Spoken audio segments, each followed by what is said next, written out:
Welcome to Warcraft Reloaded, a podcast brought to you by Mash Those Buttons, covering World of Warcraft Classic and its community. I'm Bobby, also known as BlizzCon, and we're joined once again by Mel, aka Melarina. How you doing? Hello. I'm good. You good? Have you been hiding because you knew I was right about the ramp? You weren't right about the ramp. You were so not right about the ramp, you refused to test it with me. I tested it in there, and you were confused. People were at the top of the ramp. That's when you couldn't heal them. I was not confused. This sounds like tech packs in BWL. Yep. I have the same problem. Oh, it's horrible. Yeah. Now we pull them all down. I just make everybody stand back in the room. Yeah, and you do it in the same spot every time. Doesn't matter if the pack's like 3 things away. I don't care. We're all gonna wait for it to come down. Yep. Yeah, but Bobby contends I wish that the top of the first ramp is not line of sight for No, healers. Mel. Mel, that's not. No, listen back to the episode. I told you the very top of the ramp is where you can't heal. You said that when they were still on the ramp, at the top on the ramp, that you couldn't heal them. Like right on that little corner. Yes, there's still weird line of sight issues. This is just how WoW is. When you're a healer and people like to stand on ramps at different levels, sometimes on like a little like hill that's like just not even like visible, it blocks line of sight. It's like it's so steep that like for whatever reason your character model can't see up that. Yeah, 100%. I know what you mean. All right, well, here we'll just go with this. Mel's the best, and Bob, you're wrong. All right, dishes are done, dude. That was one of our first voicemails we ever got. And I was like, I have to make that a sound clip. That's the best ever. But we are also joined by Ziimm, friend of the show. You've heard him here, and you've heard him on the wonderful Countdown to Classic podcast. Welcome, Ziimm. Thanks for having me again. Hey, thanks for coming. And first time on the show, we have Jaytullo. How you doing? What's up, everybody? Welcome doing all to right. the show. Definitely feeling well rested and ready to chat some shit. Awesome. Yeah, we are pretty rested. We went and played golf yesterday. We got rained on at the last hole, and I was like, we were all wet, and I was like, you know what sounds good? A hot tub. Let's just go stay at a hotel tonight. Just do the hot tub. So we went and we got a hotel, did the hot tub, had a couple buddies come over, played Mario Party at the hotel.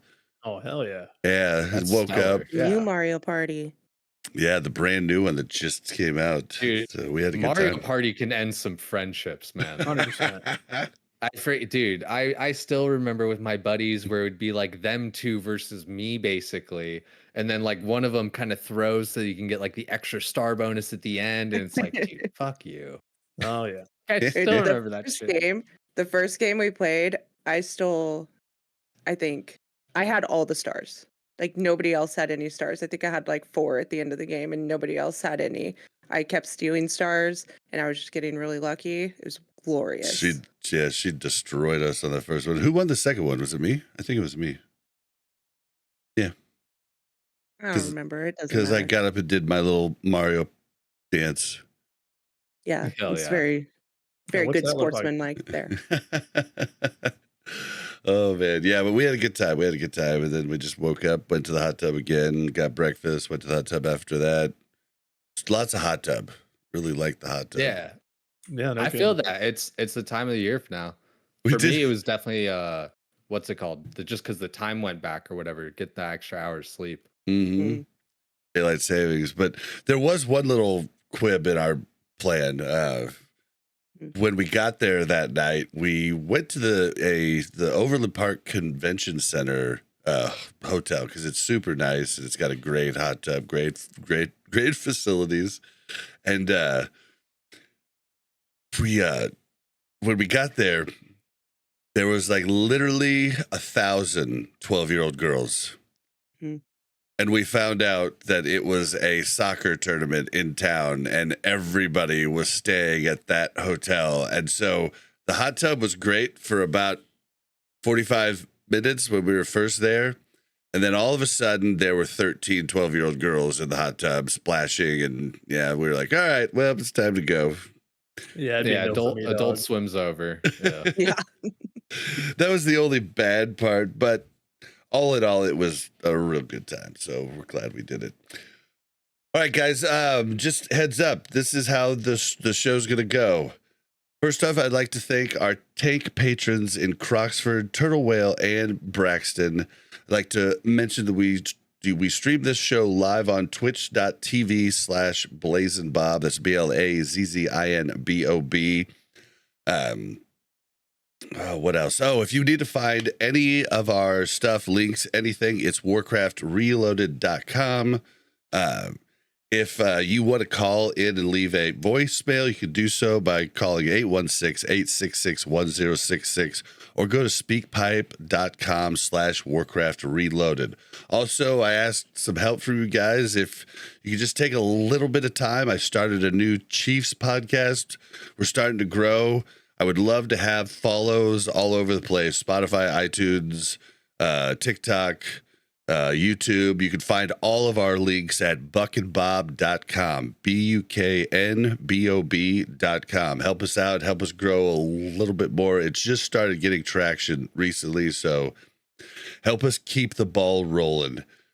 All right, we're going to start with the comment of the week. Then we didn't get any voicemails, unfortunately, but then we'll talk about, what we've been doing in WoW Classic, whatever versions we've been playing, yada, yada. Then we're going to hit a little bit of Season of Discovery news, and then we're going to talk hardcore at the end, and that's going to be the episode. So, yeah, strap in, and, where should we start? I'm excited. There's a lot of good stuff there on the show yeah. notes. I was looking it over and just being like, oh, yeah, this is all, like, it's everything coming up. Yeah. Yep. And then, we'll have the show after the direct. That should be pretty interesting to see what they come out with. Yeah. They're still very angry about no BlizzCon, and I think that was a mistake. I think it makes your content creators reinvigorated. I think it makes your devs reinvigorated. They see they get hate constantly. But at BlizzCon, they get to see all the love, and I really think you guys dropped the ball canceling that. But Oh yeah, no, I had to cancel my hotel like last month. Had it all lined up. It's really unfortunate. Shoot. Last year was like my first, and I didn't go to like anything proper, but I went to the Hilton or whatever afterwards, right? Like you do, and it was just awesome getting to meet like all like a lot of people like you guys, a lot of like my friends that I've played with, even. Stuff like that, and you're 100% right. It reinvigorates you in all this, and it stinks. Like I think it's a lot of like the technical stuff behind the scenes. Like I think they don't have their normal event planner anymore that they've been using forever, and Microsoft took over. And Microsoft and all that, man. Yeah, so it's really unfortunate. Like lots of like the in-person part is important. It's Have you really guys important. read the book that came out about Blizzard Entertainment, the Play Nice one? I haven't read it. No, I have not.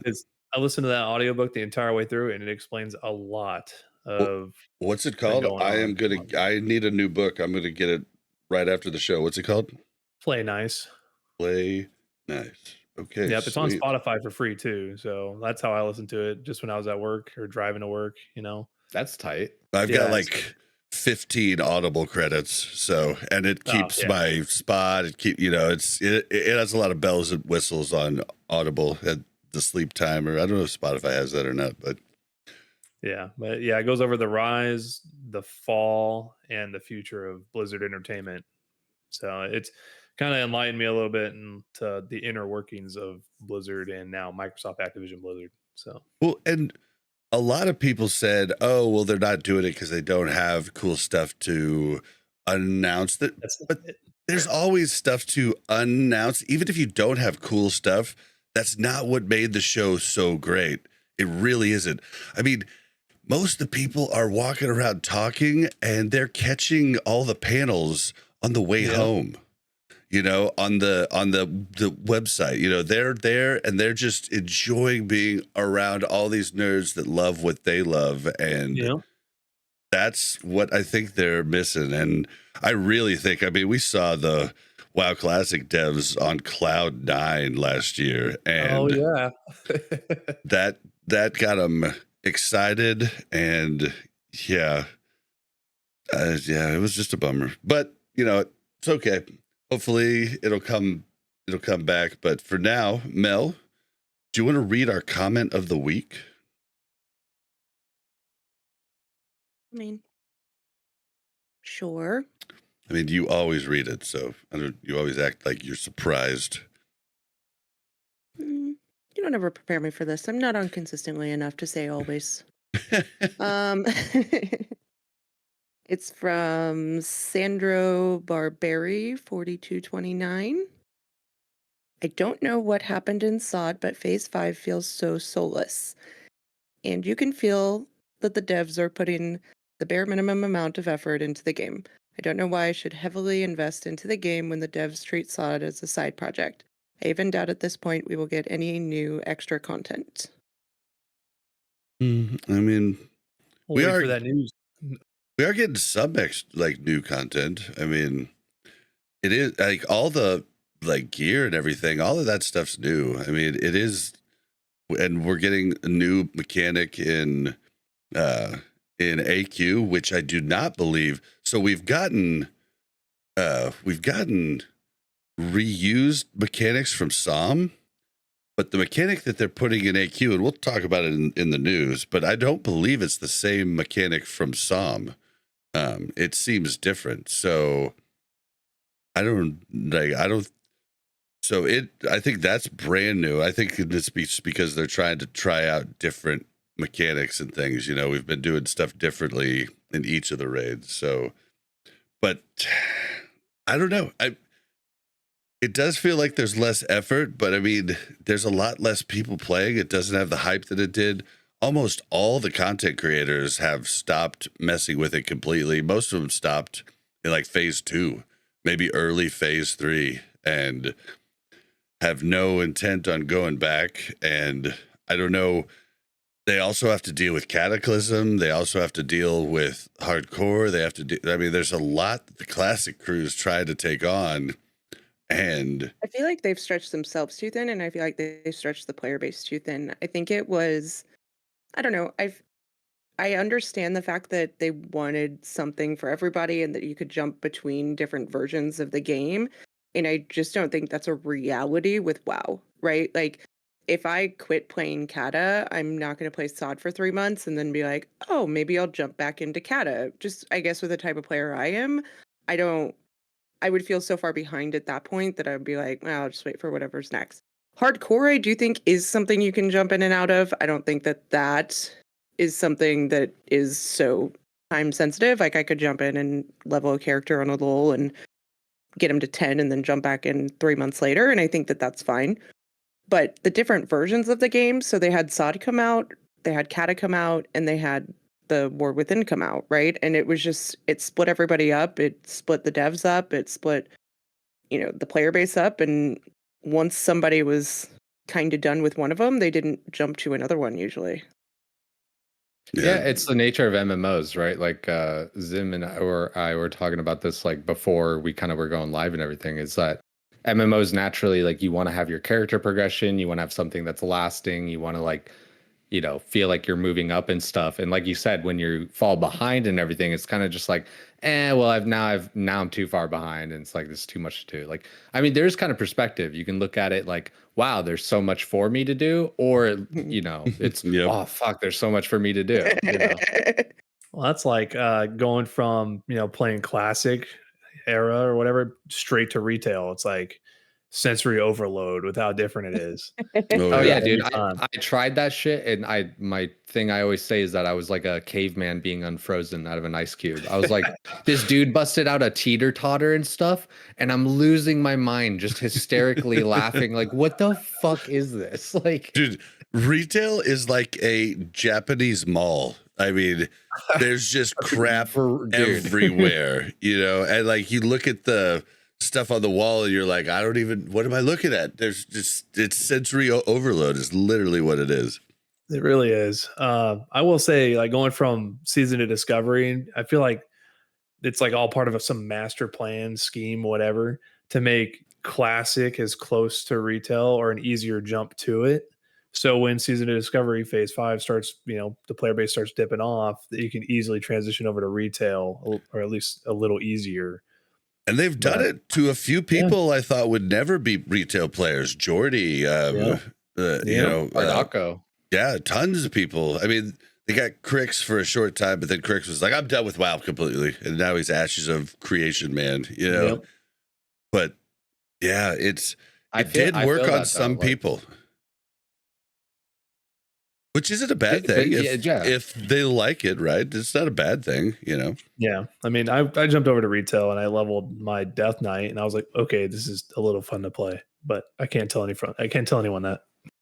Yeah, when I tried Mop Remix, I feel like is another one of those like gateway drugs, basically, that you're saying, gateway to retail. Like I was playing Mop Remix, and I even did the survival melee hunter that I talk so much trash on because I'm a hunter main, and I'm like, dude, a hunter is a dude with a bow and a pet. Like it's like that's what a hunter is. But then I'm playing this thing and I'm using this like kunai with chain, and I'm like going like I'm zooming across like all like the whole thing, and I'm like, wait, this is actually kind of fun. Like this is kind of tight. See, I mean, I loved the melee hunter in SOD because I felt like I finally had that ranger class, like the Aragorn of World of Warcraft. That's what it felt like. I had this big two-hander and I had a bow, and I felt like Aragorn finally, which I always wanted from either rogue. Yeah, I always wanted that from either rogue or hunter, or just a new class that is ranger. Like I always wanted that, and a little bit more bouncy in between the whole thing, kind of like Legolas at the wall where he's shooting people, stabbing a dude, shooting a dude, stabbing a dude. Like it's I totally feel that. Yeah, that's like ranger, like you said, kind of the difference, like ranger versus hunter. Yep, still very similar. Yep, but yeah, I get that. Like hunters were like, "Are you kidding me right now? I want to be a hunter," because that's what they've been used to. But I did like that. Yeah, 100%. But retail every time I've tried it, it's been fun to play. My problem with retail has always been that there's just too much, there's just too much, and I don't want to live in the world. In an MMO, I want to live in the world as if it's my world. So when I get done with raid, I don't want to log out. I want to go do more stuff, with the gear I just got. I want to go and, now I'm going to my farm spot that I go to on Tuesdays, I mean, it's really, I'm 100% the same way. Like, I want to collect loot so I can use it. Like I want to blast. I want to get more powerful. Yeah, like I want to do weird stuff. I want to go farm furbolgs, and I want to like farm them even better now. Like just stupid shit like that. Like, and that's why I can't get into retail, because the world's so split apart. I always feel like that they really messed up with retail with with TBC. I mean, they made everything prior to TBC not worth it. All of your components to make gear, all of your collectibles, like everything is just it's not worth it to go back there. You know what I mean? And that was always a bummer, because it was basically a new game every time instead of an expansion. So yeah, it is kind of the nature of expansions. It tends to overshadow the rest of the content before. It's because it's the centerpiece, right? It's like that's your focus, that's what you're doing.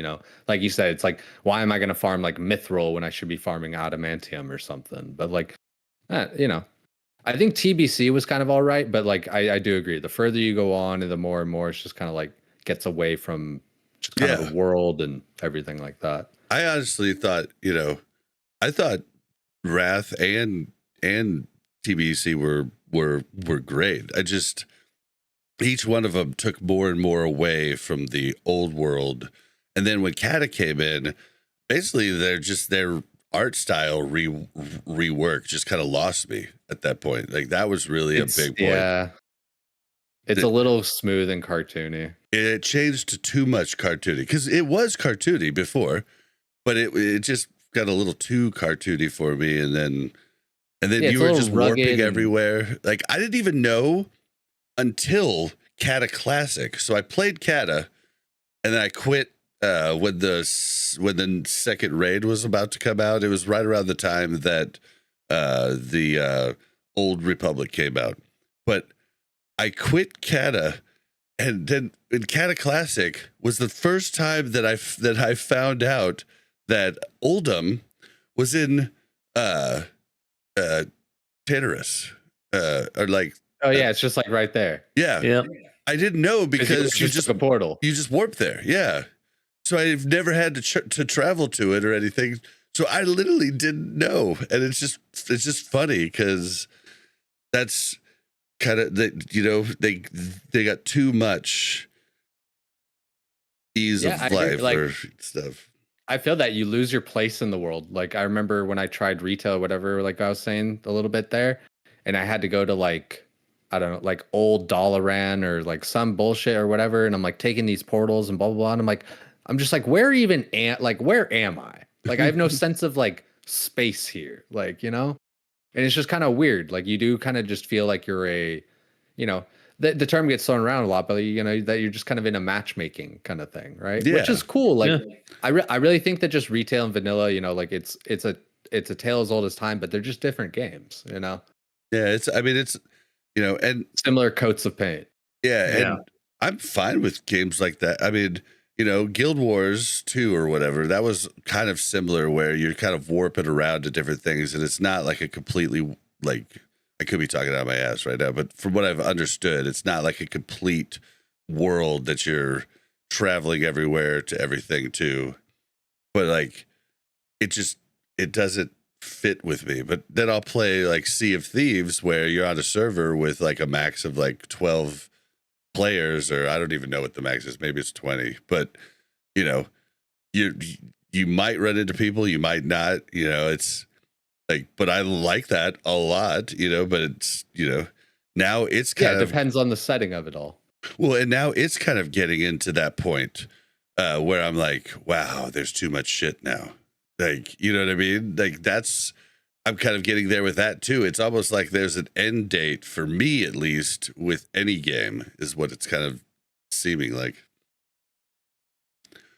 So what's No, go. No, just like you said, like just the nature of like the nature of expansions, the natures of games growing, they just kind of get inflated, right? Mm-hmm. And so I think it's kind of natural that we want to go back to kind of like what we know and everything. And I've heard you make this point a lot too, where like, you know, a lot of the WoW creators and stuff, you know, maybe don't want to do SOD because like, you know, you got to kind of come up with something new as opposed to something that you're familiar with. Yep.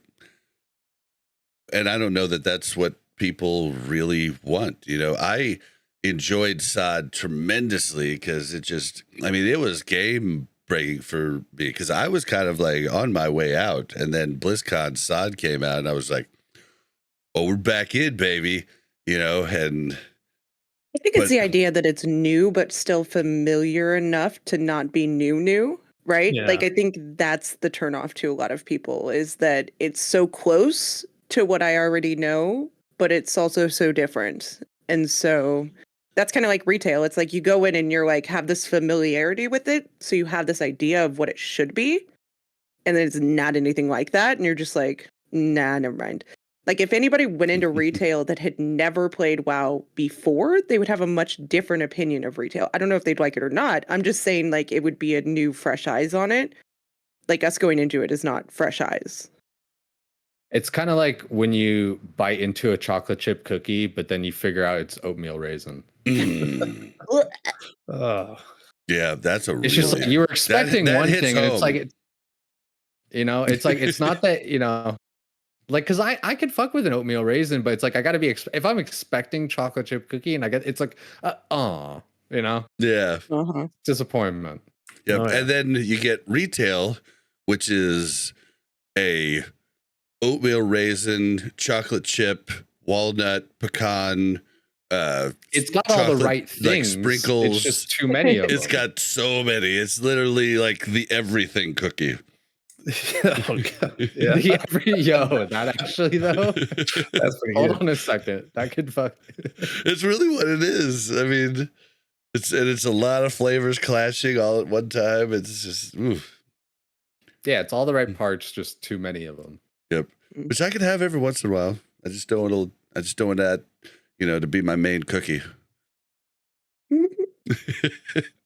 All right. Well, what's everybody been up to in WoW, and what versions of WoW have you been playing? Because we're all over the place. I mean, there's so many ways to play WoW right now. It's overwhelming, at least for me. The everything cookie. Yeah. No, yeah, I've just been playing Season Discovery, working on my Tank Shaman, getting bizzed out. And then I only played Season Discovery for maybe like 2 days out of the week, and then I'm dabbling with like Diablo 4 or retail a little bit. So really been enjoying kind of exploring the other, games of Warcraft, and then also Diablo. So it's been just kind of hanging out, waiting for the next best thing. Yeah. Yeah, I definitely feel that. We're kind of going over that. We're both just kind of in a dead zone, kind of like a hunter. It's like we know something's going to be coming, so it can be a little bit daunting to maybe try and like start something. Like, let's say if you wanted to like play hardcore or something, you could be like, oh well, we might get new servers in a month or something, so why try and level to 60 or whatever. Right. Yep. Yeah, it was So like I've when definitely just been hardcore killing servers, the hardcore servers were gonna come out, and it was like this lull of like we wanted to play hardcore, but it was like, why would I start a character right now when the hardcore servers are coming out here in a month Like or the two? official ones. Yeah. Yeah. Yeah. Yeah, we were talking. Yeah. Same. Yeah. Yeah. Yep. Yeah. Which is a bummer, because the hardcore for us was always like in the downtimes of the other game that we were playing, we wanted to play hardcore. And then they released hardcore servers, like, I don't know. It was way too inconvenient timing to play it without choosing it to be your main game at that point, I feel like. It's weird how the trends and the populations and everything go and everything, right? Like you don't want to miss the windows, right? And that's why I'm even anxious about the prospect of a fresh hardcore or fresh hardcore plus fresh era. Like I know we're going to be talking about this a little bit later, but like, man, I'm a little bit anxious. It's like, what am I going to do? What do I want to do? What do I think is going to be best for like if I'm going to be streaming or like whatever? And it's overwhelming. There's a lot to kind of consider. Yeah, well, for me, I've been taking it easy from WoW recently. I've still been getting on running my raid in SOD. I've still been trying to parse on my rogue, but I haven't done like what I normally would do, where I'm running ZG constantly because I want to try out the backstab spec and stuff like that. I'm pretty just content running Saber Slash, and I'm enjoying that. And the gear isn't way better, so it's not like I'm in a hurry to get the other stuff. And so yeah, I've just been kind of getting on. I'll get on PvP a bit, but I PvP'd and got like 200,000 honor, and then life came up and I couldn't get on and PvP for the other 130,000 honor to get rank 13. So that kind of upset me and just made me like go, why did I even do that? I feel you, man. Those honor caps, for as much as people are like, oh, it's so much easier than it used to be, it's like you still have to do like 500K in 1 week. That still sucks. Like, yeah, there's still a couple It's weeks where you have to do like 40 hours of PvP in a week plus. Like, bro, come on. Yeah. And you can't just PvP when you want to PvP and not feel like you're just wasting that time that you just did, right? Like Bobby will want me to PvP, and I'm like, but what am I like? I'm going to get this honor. It's not going to be enough. Exactly. And then it's going to go away. Like, it's not going to help me at all. Yeah, it is easier, but it's a little daunting and overwhelming. And I just wish you could I wish it would just build up. Like there's a bar that builds up. I wish it would just build up and you could do it on your own time. Or even like currency, like TBC, maybe, like just.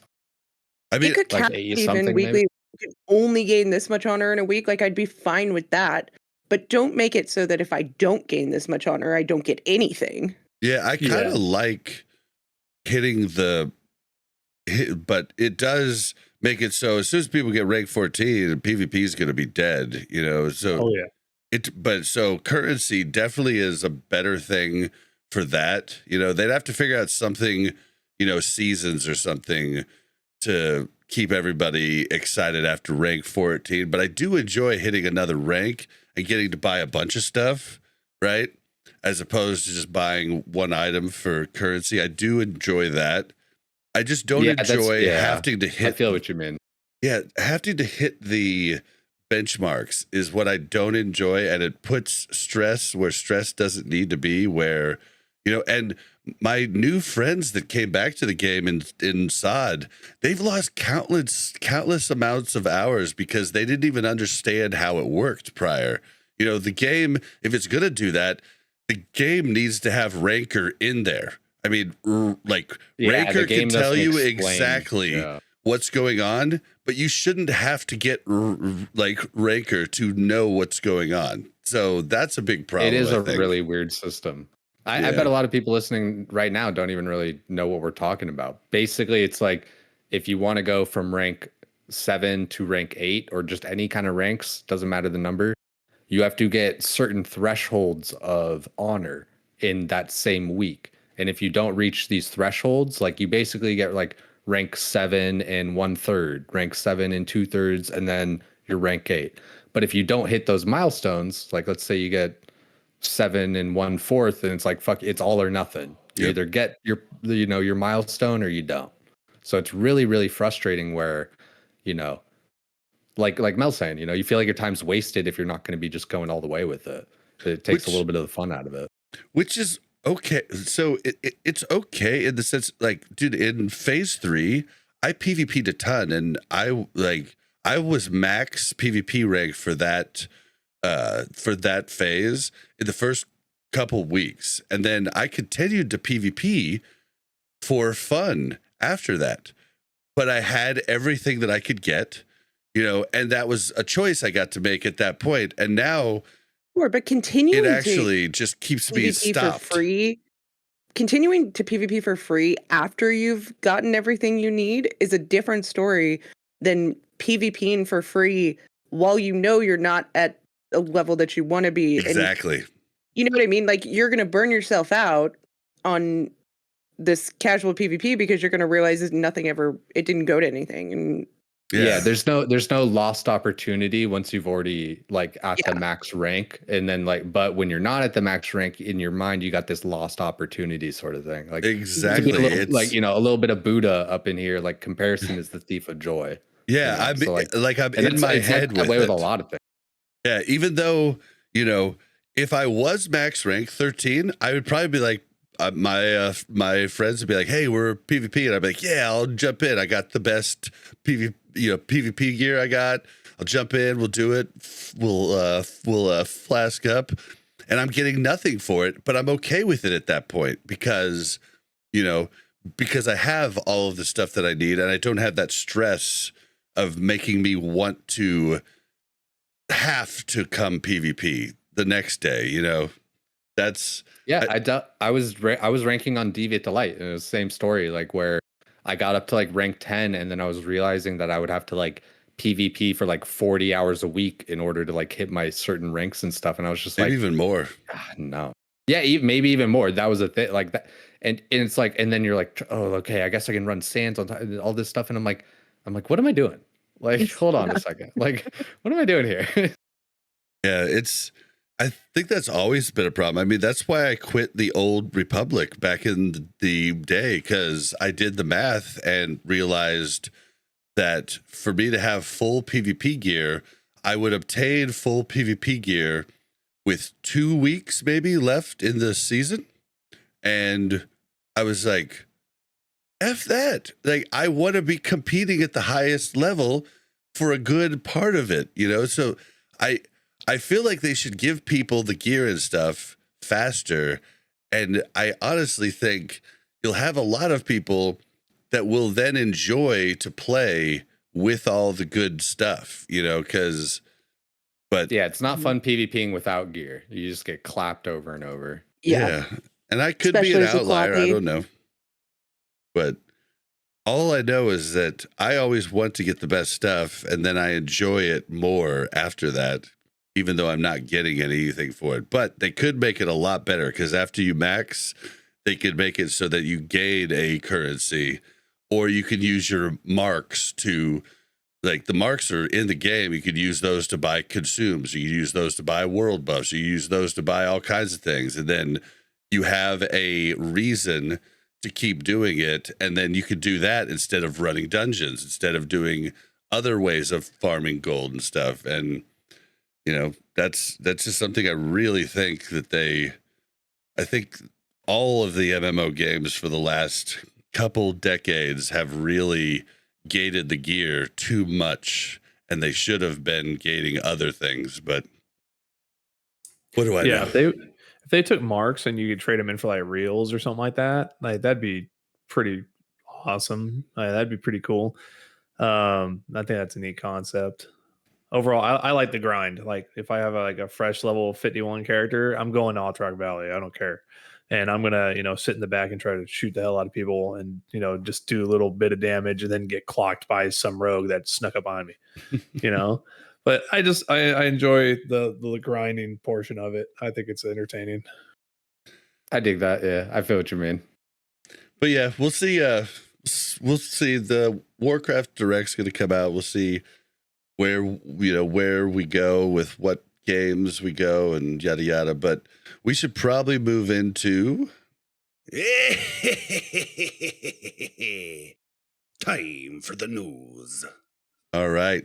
So, Season of Discovery. The Ahn'Qiraj War Effort is going to be starting November 12th. The Scepter of the Shifting Sands questline opens with regional resets on November 21st. Ahn'Qiraj War Effort begins at 1 p.m. PST globally. On November 29th, the war effort ends. On December 4th, the war heralding the arrival of Anubisath and the Qiraji warriors begins. Then on December 6th, the Temple of Ahn'Qiraj, Ruins of Ahn'Qiraj, and the Nightmare Grove opens up. So it sounds like they're just kind of doing like forced releases regardless of like any of the war effort stuff or any of that sort of thing, and then like putting in time frames so that people can actually like bang the gong and everything and do that. Yeah, it makes sense, right? Like makes complete sense. All that kind of shit. I like having like a laid out, hey, this is when things are happening. Like when they released that their timeline at the beginning of the year of like, hey, here's when Cat is coming out, here's when season 5, whatever, and they had it all laid out for the year. I think that's great, and I like how they're keeping that going with like dishing it out in the news too. I think it just that awareness for players is pretty awesome. Yeah, I just like it because on all the different servers and this wouldn't be a thing now that we're all basically on the same server in SOD now, but all the different servers had different AQ openings, which messed with people's parses, everything else. And they were basically just held at the whim of whatever big guilds were taking care of most of the work. And that was kind of a bummer. So I loved it. Dude, I remember, it was a neat social on our experiment. Server. Yeah. Sorry, it was I just remember on our server that everybody thought, like, because I was kind of in like one of the try hard guilds, and they were like, oh yeah, like this guild, they're gonna take care of it, they've got everything on 3 bank alts, blah blah blah, already done over. And we're all sitting there like, what the fuck? No, we don't. Like, good luck. What server were you on? It was Atiesh at the time. See, Whitebane actually had a guild that was going to do it. Yeah. And then they decided they wanted more mounts, and so they actually delayed it. Hostage. Yep.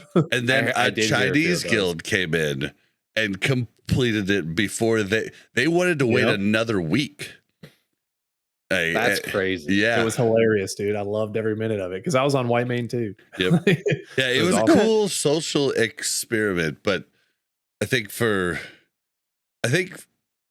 they could have still done it, I think, though, with this server, since it's just one server, I think people wouldn't have felt left out on other servers. I think that was the big problem with multiple servers and the different servers opening up at different times. I think it would be even a cooler social experiment with only the one server now. I think they would be worried that people would not stick it out and it would go too long. You think so? And you'd end up Yeah. losing people. I think the opposite. Really? I think people would absolutely scramble to get it done because they just want to get in the dungeon and get it over with. Yeah, the people That left seems to be- Assad are hardcore. Yeah, That's fair. they seem to be like, yeah, I want my gear now. That's They want to be fair. done with it. They want to speed run. Like, They're obviously not priests who have the hardest quest lines in the universe that are the most annoying things in the world. Only priests. What did you have to do, Bob? What do you for mean? yours? Go like tap on a chest or something? What? Oh, for my dagger? Oh, I had no, I got to do more of the cool, like the rogue. That whole quest line for the rogue has been amazing. Like we've gotten to like you have to solo stealth into dungeons. I had to solo stealth into Must be LBRS, and it was Yeah. great. Swear. You mean you dude. didn't have to kill 3,000 mobs? is that No. the Blackwing Lair quest you guys are talking about? Yes. No, okay. Well, yeah, each class has like a drop from one Yep. of the bosses. Yeah, I And, just didn't know yeah. if that was the one. Yeah, that's the what one. class do you play? The Shaman one was kind of lame. Oh, yeah. What'd you have to do? Probably. It sounds like it wasn't as hard as the priest one. What did you have to do? She still hasn't finished it. Oh, She sounds like a needs slacker. one more piece to Okay. get her trinket. No. Listen, I'm boycotting it at this point because it's so annoying. There's two things you can do. You have to like put the trinket on, and then you have to go to Tannerus, and then you have to warp to this weird alternate zone where they have all this bookshelf. And then there's these like 5 pillars that you have to light up. So then you have to go either kill mobs 55 or higher, or go to dungeons, and each dungeon you get 1 rune. Okay? So every rune, then you have to go find the corresponding book in the like library. So you have to go back to Tannerus. You can only carry 1 at a time. You can maybe carry 2 if you find another one and you like open one of them and then don't open the other one. Maybe. But I never got 2 to drop, so it didn't matter. But then you have to go back to Tannerus. So it's not like you can dungeon grind. You have to have a group of people that you're like, hey guys, thanks for doing this one. If you wait 25 minutes, I'm going to run to Tannerus real fast. I'm going to go to this weird zone. I'm going to see if I can open this book. Then you have to go and you have to open this book. You have to find the corresponding book. Then you have to light the pillar. Okay, 1 down. Only 4 more to go. Okay, so then I go back and I do it again.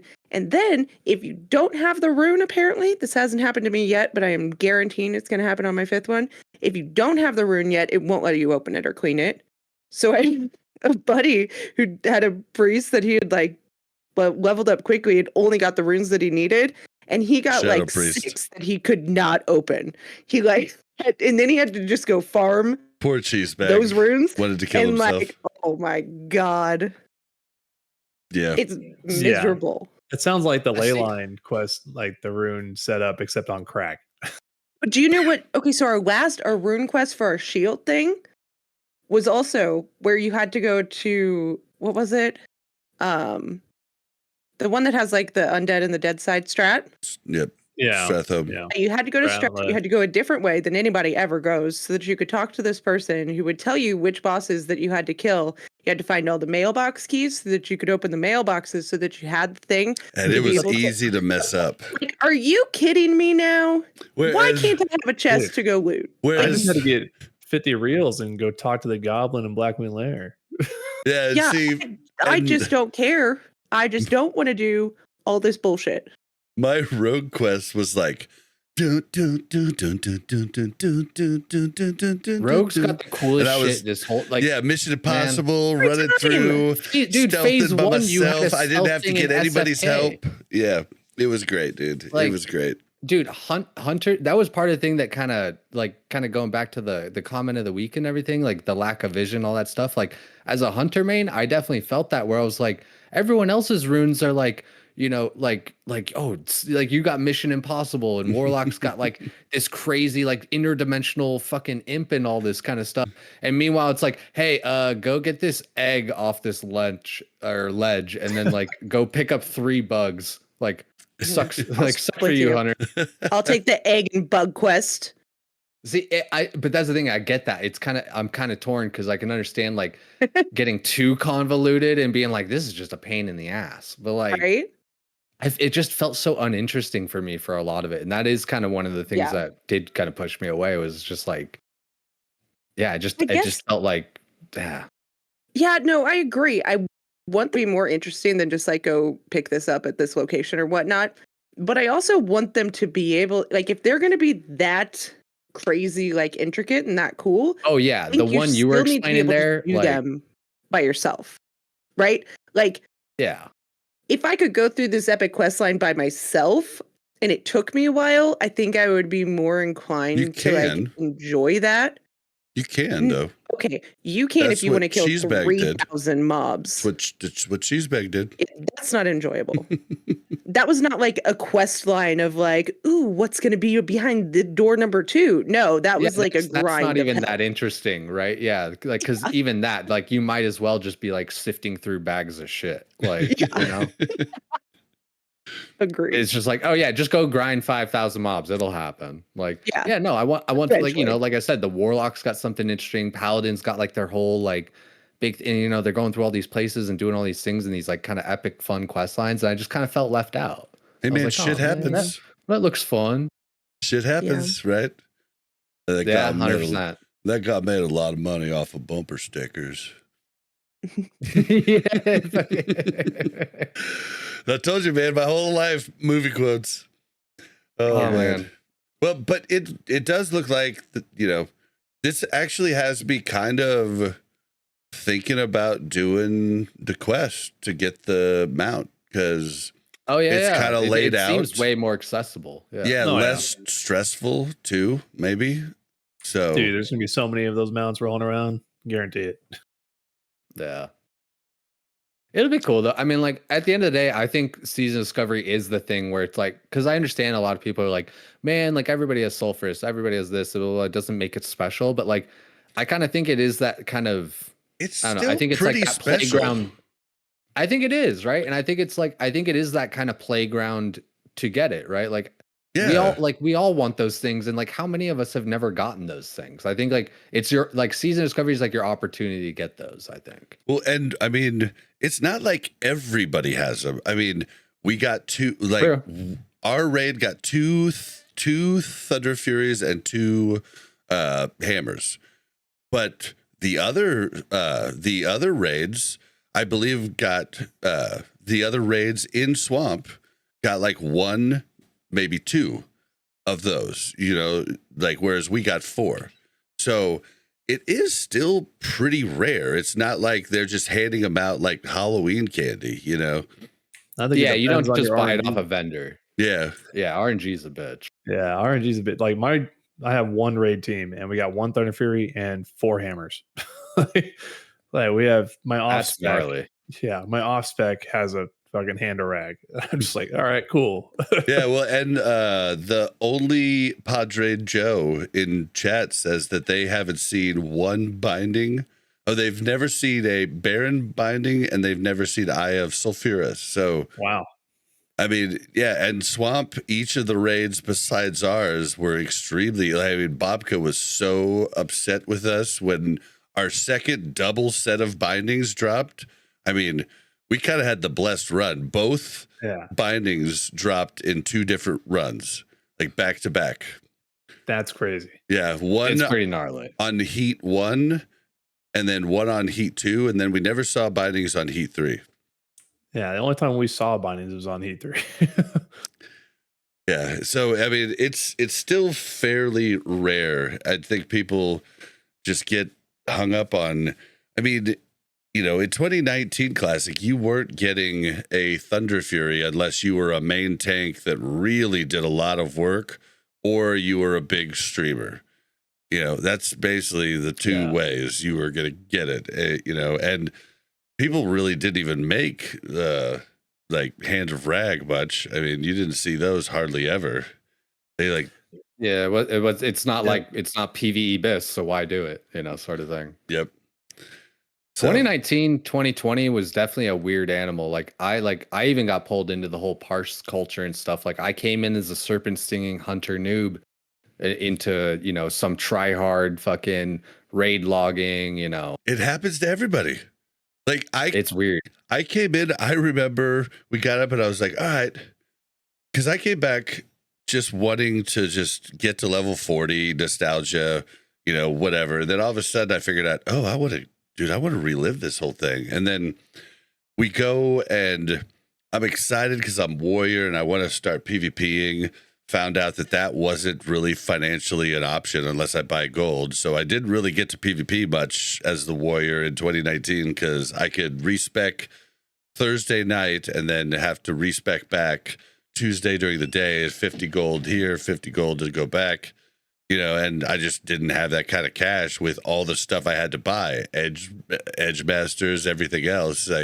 So it just wasn't like a thing. But I remember when we first started doing world buffs, you know, we started doing them where we were getting, you know, Dire Maul like right before raid. And then it turned into a couple weeks later, they were doing Dire Maul the day before. And I was like, this is way too early. I mean, they'll be gone by the time we go into raid. They're like, oh, what they're doing is they're going to grab them and then just log. And I was like, and then just like not log in until they play. And they're like, oh, yeah, you just raid log until you play. And I was like, what the fuck? I don't like. I was like, yeah, especially I've always been a one character, like, or not originally and everything, always a one character person. Same. So I'm like, well, what if I was like, what the fuck do you do then? Like, what do you? Yeah, how do I play? And they're like, how do I farm? How do I do anything? And they're like, oh, we usually make an alt for that. I'm like, what? But I did it. I ended up having all the world buffs every time, raid logging to get there, made like an alt warlock to actually play the game. And it was just like, what is this? Alt mage to port myself around, you know, send myself from Booty Bay to Stormwind, then from Stormwind to Darnassus, and then get my Songflower, but you know, just gotta have all those different professions so you can support yourself. You know, you have your own little factory of alts and everything, so that you self-process it all. Yeah. 100%. I mean, why wouldn't you? It is a fun way to play. Like, don't get me wrong. Like, it's even part of why I like hardcore and stuff is because like there's that sort of self-found or like guild found and stuff. Like, you know, we're all kind of coming together and it was especially fun on Bloodsail Buccaneers. Like, I remember getting to 60 and like I joined HC Elite and all that shit, and everyone's like, "Here, take this, take that, take that. I got this 3% hit sword. Take that." And it's just like it was so cool, man. Like I love that. Yeah, I remember I got to 60 on my first rogue, and I was like, I don't think hardcore ratings for me. But guys, I do have a Kroll Blade you guys can have. I do have a, because at that point you're allowed to trade in HC Elite. I was like, yeah, I've got 4 Black Lotuses you can have. Here, take this, this, and this. And I was like, all right, I did my part to help you guys because Duranosaur at that time was running it when I hit because I was late. Like I started late. I didn't get in on the whole Road to Rag kill. Oh yeah, like I was super late. Like I started playing pretty much May before like official came out. I joined the hardcore thing like 2.5 weeks after the Road to Rag initiative started, and that's when I joined. But I died a bunch. Like I died. My first rogue was like level 30 something, and I died, and then I died at a lower level every time until I died at 12, and then I was like, all right, I need to really focus here, and I didn't die again after that, and I made it. But it was Yeah, you try going too fast to catch back up, and yeah. And you try to skip. You know, I was like, all right, I'm not going to do any professions. And I was like, okay, well, I really kind of need alchemy. Okay. Yeah. Yep. Yep. He'd get mad at me. We'd do a duo, and he'd get mad at me because I'd always want to do professions. He's like, why don't you do? Oh yeah, you can't do them when I'm not here. I was like, yeah. So we both have to be logged on because this is before official hardcore, right? Yeah. So you couldn't log on if you were doing a duo. You couldn't log on without the other person, and he'd get so mad. But once it really official was like came training out, with ankle weights. Yeah. yeah. Yep. But once official came out, it was like easy mode, right?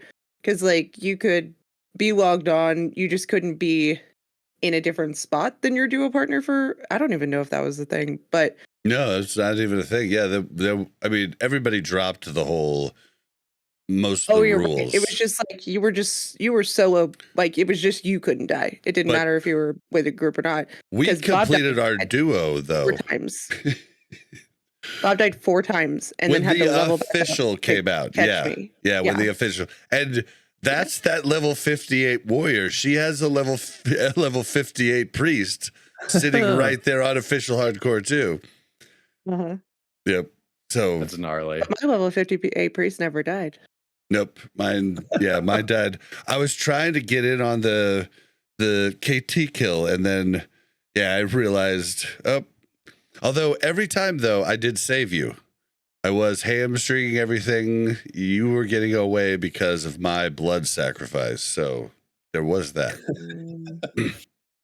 Sure. But the stupidness of what we did in those different things were definitely my calls that, don't drink in hardcore. That's all I got to tell you guys. Don't drink in hardcore. Bro. Yeah, don't. Yeah. I mean, like, I'm more of like a pothead, but even then, man, like I've had a lot of recent clips where it's like I'm alt tabbed, I'm showing somebody like a video or like somebody else's page, and I come back and I'm dead, and I'm like, just like, okay, yeah. I guess I was like, I should expect this. This is my fault. I'll take that. I should say, I guess I never actually died while just under the influence of alcohol. It was always the mix. That's always what I get. Like when I get loopy, it's because I've mixed at the end of the night, and that's where it gets bad. But alcohol definitely gives me the confidence, like where I'm like, I got this shit, dude. But the stoner in me just makes me forgetful and silly. Like, dude, I remember leveling my mage in Stranglethorn and being a little crocked and just sitting there like, I can do this. Not realizing like I'm level 40 and I'm hitting like Bangladesh and all that stuff. I was like, oh no, fuck no. Nope. See, I was able to get away, but after that, I was like, maybe I should stop playing for a minute. If I was just stoned, I'd probably be like, oh no, I can't do that. Oh nope, can't do that either. Oh, maybe I'll just fish. Maybe I'll just fish. Maybe I'll just finish I'd literally like not have the balls to do anything. If I was just stoned. Oh man. Oh my yeah, God. fishing is fucking base though. Well, but I mean, so that's what's going on with the war effort. You are going to be able to bang the gong between December 4th and December 6th. It seems like it might be a good time, which is longer than last time. Yep. Like significantly. I think it was only 10 hours last time, and so now it's like 2 full days, which is pretty tight. Yep. So I think it'll be neat for a lot of people. That mount is just amazing. It is crazy because back in the day, I guess you could have multiple mounts on a server, but I don't think any of us on servers knew that. So rare. So there was only just one on every server. So it was always that dude was like the king. Yeah. The Scarab Lord. Yeah. I wonder if there was any girls that got it back in the day. Bruh.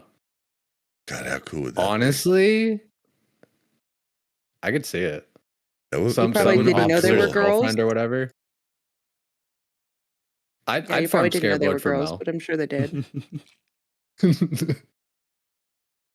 Yeah, I'm sure that there was definitely girls that got it in 2019, right? It had to be. Surely. I don't know anyone though that did. There had to be though. Had to be. You're acting like you know everybody that played the game. Like I know, like Well, there's yeah, way more but- girls that play the game that are but- vocal about it now. You think that would have been a storyline that like Wowhead would have hit on or something, you know? Like You can't. That's first stupid. girl to get the mount? How do you is know that- it was the first girl? There's probably We been many don't. girls. That's what that I'm get it. saying. That's what I'm saying. We don't Yeah, know. That's why But it's not a storyline. I don't know anyone though. Stop Guys, trying to single out leave it in women. the comments, that's the guys. tale of classic WoW. You put world first in front of it, and you just kind of hope, you know. Yeah. Sure, yeah, I'm world first. Yeah, guys, tell us I'm in world the first comment. white tauren to reach 300 fishing. Oh yeah, well, and then you have the whole classic thing. Everybody was a former gladiator at one point. Bro, yeah, everybody was a former gladiator that made it, you know, to Saffron and Nax, but just couldn't quite get it, you know. Yeah, everyone and their mother was a champion back in the day. Yep. See, me and Mel were gladiators once. Season 1 TBC. We just happened to luck into picking warlock, priest, and literally That's people nasty. just quit games. Like they and I was savvy enough to like find the actual SL spec and the spec for Mel, and like people literally we just went straight to gladiator with people just quitting the game. Like they just didn't even fight us when they probably could have beat us, but they just didn't fight because they saw us and they were like, "Up, nope," and then never got glad after that ever. Like, so we weren't good. We were lucky in season 1, and then in Nax back in 05, we killed 4 bosses in Nax. And Yeah, like Spiderwing and like Yeah. Moth or something. Or yeah, yeah. and like that was like pulling fucking teeth, dude. I Oh, mean, yeah. we were raiding Monday through Friday from like basically 8 hours a night. Like it was, Yeah, it was like all nighters every time. And yeah, and people were quitting constantly. So we were still doing MC and BWL every week, and like we just didn't really go back to AQ much, but we were doing like the first couple bosses in AQ sometimes, but the trash was so hard that we were just like, we'll just go to Nax. But we were trying to gear up new people we were bringing in. It was horrible. We ended up just like the TBC announcement came out and everybody was like, nope, I'm done. We're out. So, but yeah, everybody has a story, but most of them are bullshit. Yeah, I mean, dude, it's so yeah. I mean, it's natural, right? It's MMOs. We're all trying to be champions and shit like that. I mean, I think I remember you were talking about you did the whole Jedi thing, right? So Yeah, I Oh was my like God. one of legit, the like, first do that. Jedi in Star Wars Galaxies. One of the first, so Please tell me much about so it. that Never heard it.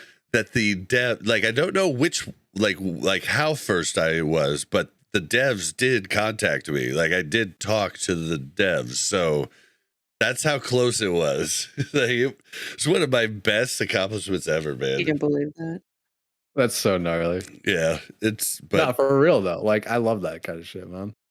but yeah, it's like that's what makes it cool. But now at least we can stream and stuff. Like it was funny. I was looking through old comments on Spotify. I guess like they made it at some point you could make comments on Spotify. And I went to this one and this dude was like, BlizzCon, you're such a fucking liar, blah, blah, blah, blah. You've never done any of the hard stuff since 2019. You're such full of shit, blah, blah, blah. And I was like, I just wrote back, I was like, bro, it's literally on stream, on record. I did every hard piece of content in Classic. And the only one that has a caveat is I didn't kill the heroic Lich King until the 10% buff. Like it went up to 30%, but went 5% each week. I didn't kill the heroic Lich King. That was the only boss that I didn't kill Yeah, I don't think before we the did buffs either. came in. And I killed him at 10% in a GDKP. Like, so Yeah, right. It It was wasn't funny. even my guild. I just loved my guild. I wasn't gonna try to jump over to a guild that had, required PTR and stuff. But I was like, bro, it's literally a fact. Like it's on the internet. You can fact check me if you want to. Like, I don't see why you're raving on my in my comment here. Yeah, the difference between then versus now. It's like now it's like, yeah, there's records of it instead of just like stories. Yep. It's like, bro, I mean, like, not lying. It's there. All right. So other news, the Dragons of the Nightmare and the Nightmare Grove. So these are the green dragons that are like the world bosses that are at every oh gosh.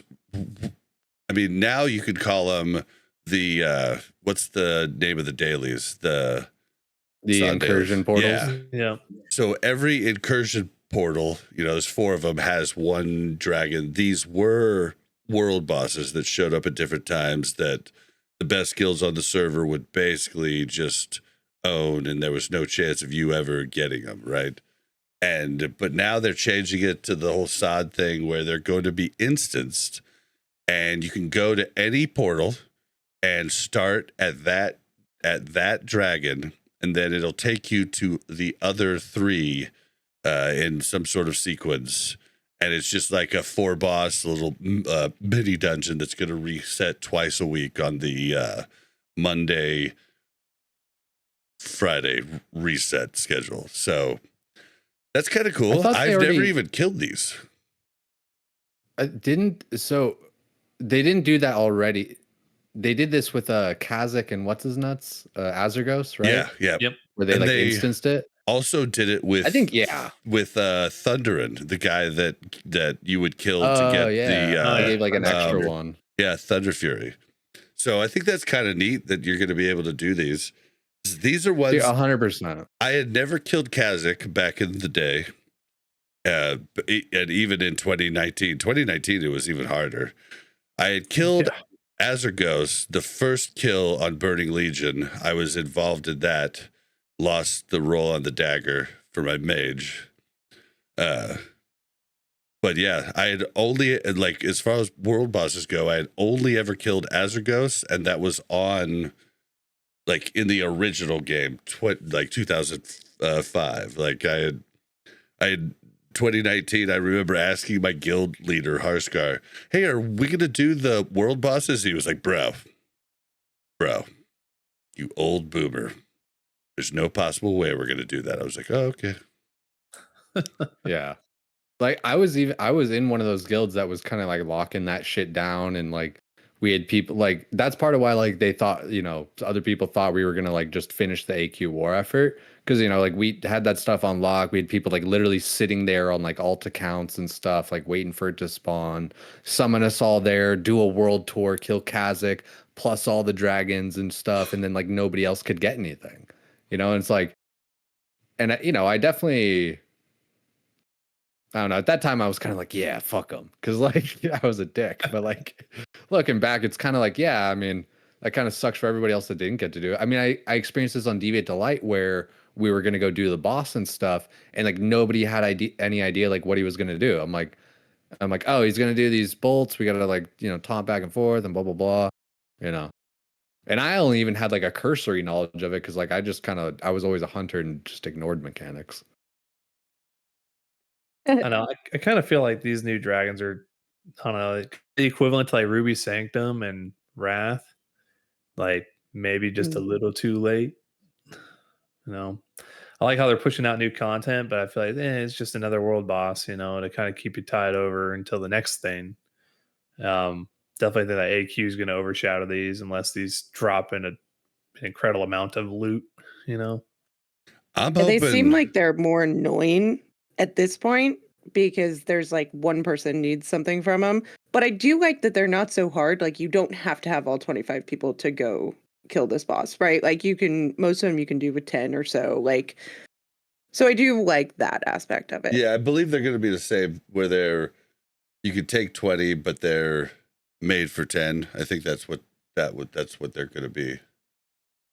It'd be nice, yeah, to make it kind of more worth for everybody, because I heard that like I didn't really play much Sod after, you know, Sunken Temple and stuff, but I heard people's critique where it was like, oh, only like casters want to go to Azergos and only like melee want to go to Kazakh or whatever. Yep. And so like having it where it's a little bit more, reason for everybody to go would be definitely nice. I think Tim even talked about, like that was how Demon Fall Canyon was. So it's really melee heavy. So they put this final boss or this new boss in, and it's like complete caster stuff. So like you have casters wanting to do it now too in phase 5. Whereas, but he did say, oh, we realized this later. Doing all this stuff with, especially with a small crew, it's got to be hard. There's stuff you just don't see. Yeah. And then the community sees it and you're like, oh, I should have saw that. But you don't know, It's a hard, Yeah, it's a hard that's job. just a numbers thing, right? Enough people look at something and then you see the flaw, right? Mm-hmm. I mean, shoot, how many times has that happened as like even like a raid leader and stuff where somebody's like, hey, why don't we do this? And it's like, why don't we do that? You're like, oh, yeah, that makes a lot of sense. Unless you're one of the dick raid leaders that pretends they know everything and then it's like, just do what I say. God damn it. I done told you the way we're doing it. I told you, Susan. What's that from? Smack. I done told you I work out of the home. Smack me around and call me Susan. And then he smacks him. It was an old David Williams where he was a superhero. Oh gosh. He's like, smack me around and call me Susan. And then the guy smacks him and goes, I told you, Susan. What is that from? Is David Williams? Oh God. Blake Man. I don't remember it. Blake Man. Too obsure, huh? Yeah, I'm pretty sure it was Blake that Man. one. I'm pretty sure it was Blake Man. Chad, help me out. Oh, it's hilarious. All right, well, whatever. It All sounded like an airplane bit. Yeah. Oh man. But yeah, I think overall, yeah, it's definitely better to get people just opportunities to kill those bosses, right? And maybe just incentivize the loot tables a little bit better to have everybody want to be able to go to them. Yeah, well, and the fact that it takes you to all of them and you don't have to have your raid go to each spot. Really thankful World for Tour, that. like we really we had to set up freaking warlocks or travel around like, oh, Jimmy's out of town. And now we're all gonna you fly up to Hinterlands. All you guys in the comments are gonna be like, "Oh, Bob, you were talking all this smack on warping around. This is different, man. Come on, like this one little thing. We travel to the portal, and traveling to a portal is fine. You don't want the portal to travel you. There will be people in the comments that'll point that out. They're like, "Oh, Bob, yep, see." You just like retail, you just don't know it. I mean, dude, stop. Seriously, there's nuance. It is weird though, right? Yeah, no, it's that kind of like delicate balance, the nuance of it all, right? Very delicate. There is that whole you sense. can't have your cake and eat it too. Yeah, it doesn't really make sense when you like lay it out, like why you like one thing one way or like why it's better, harder. Like there's just some element to the fun and the teamwork that it takes to kind of make these things happen that makes the experience better. Yep. All right. Yeah, it's like that with all things, really. Really is. Like there's a very fine line you have to walk between before it's like, oh, this is too easy and not fun anymore, or oh, this is absurd and I don't want to do this. It's a very fine line. Yeah. And everybody's breaking point is different too. So, everybody has a different level of tenacity, and some people, will just be like, all right, nope, this isn't for me. Nope, done. Yeah, playing Legos is too simple, but I'm also not trying to build a house. Oh man, I love putting together Legos. Like my favorite thing. Now they have the thing where I was big Lincoln Logs for me when I was a kid. Lincoln Logs. I had some of those. Lincoln Logs, then it was Legos. Got to make the progression. You guys, I know how old I am when I brought Lincoln Logs to work one day and people were like, I'm sorry, what? We work with kids, just so you know. I didn't just bring them Makes to like sense, an makes office sense. building. Uh, You guys check out my log cabin? I realized that sounded a lot more weird before you knew I worked with children.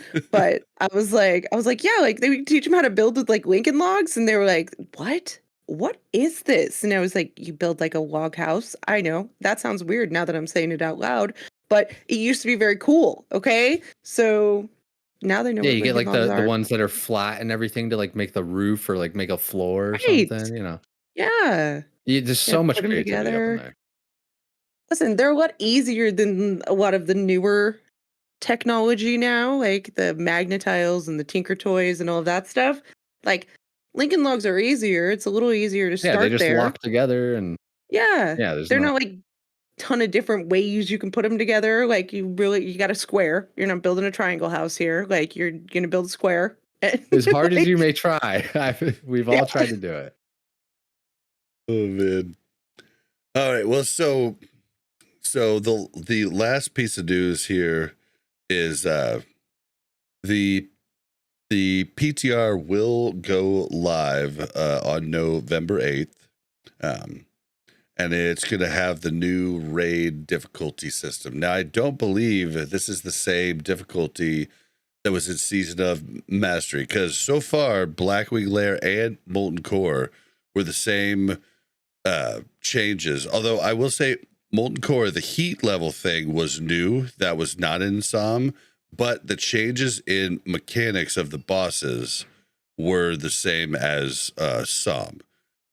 When you would go up in heat levels, and then also the affixes in BWL are the same, from what I understand. But I think AQ, if I remember Duranosaur on the show telling us, it was where you would change, it would basically change up mechanics. But it looks like what they're doing here is they're doing like a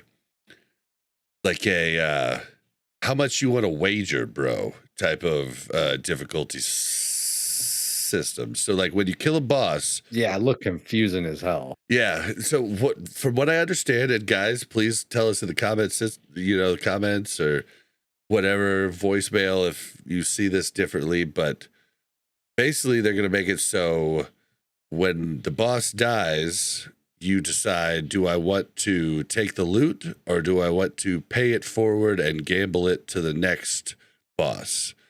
And it keeps making the bosses increasingly harder. I don't know how. I'm guessing more health, hit harder type of deal. AoE stuff hits harder, but it basically increases the difficulty of each boss, and then you could choose to gamble again after you kill the second boss and gamble it forward and keep getting better and better loot or more loot. We're still not sure on that either. We're going to have to see, but it's can get to a point to where you could lose everything if you wipe and you chose to pay everything, or you chose to gamble everything forward. So it's going to be an interesting, thing. And I don't know feel if like there's been a this needs system to- like that in WoW.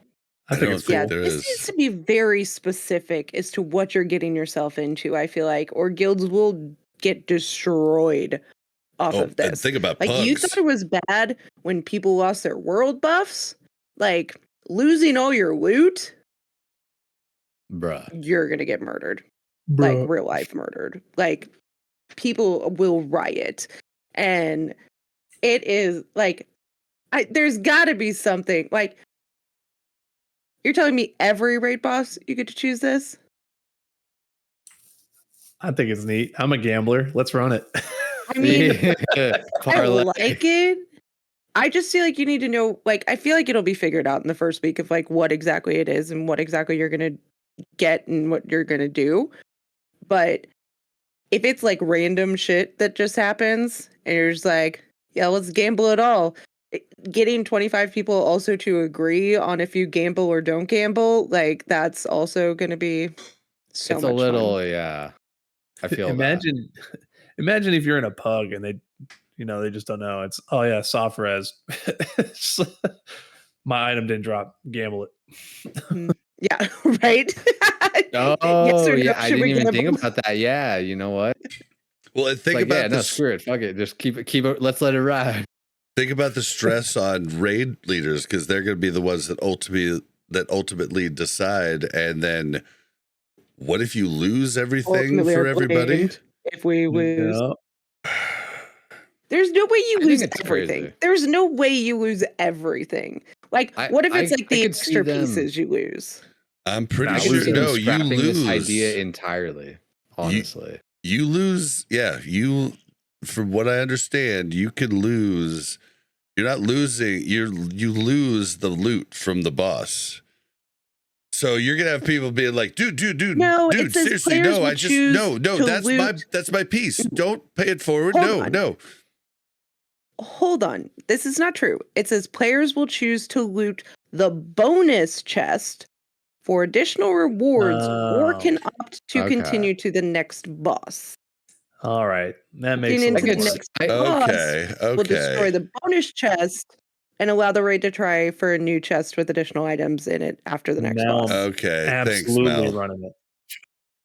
Okay, I almost feel like. See, no, it's still gonna cause problems because we're all still thinking of different shit here. This is because I'm thinking in my head, well, mathematically, I think you want to open up as many chests as possible as opposed to like juicing up one big chest. But then, Zinn's gonna be like, nah, dude, let's fuck it, let it ride, dude. Let's fuck it. Come on now, let's get a legendary out of here. So I'm thinking like in Blackwing Lair, like all the chests when you do like the 3 different affixes and you get all of the loot off of Nefarian. I'm thinking that, but more. Let it ride. So you only get these bonus chests if you do it in a certain number the of attempts. base though, number too. of drops per boss will be higher too if you save the chest. So you get more chances per boss to have those non-bonus loot items drop as well. Huh. I think it's super interesting. As much as I Yeah. kind of have talked crap on Season Discovery, I do submit that I think it's good that they're just kind of trying whatever, Like, I think you got to throw some things at the wall and just see like, hey, does this work? Do people even like it? And sometimes you need to just go to space with it, small, like the reason we have MRIs because like space exploration, but it's not like we went into it thinking like, oh, we're gonna get an MRI. It's just sometimes you got to explore far off and like you'll end up finding some other shit around it. Yeah. Like some aspect of it is going to be good. I also think this, by the way, it's not going to let you, I don't think it'll let you open the chest and then decide if you want to opt for that chest or destroy it and move on to the no. boss. I think you have to decide like, do I want to open this or do I want to go to the next boss? Because that would just cause way too much controversy.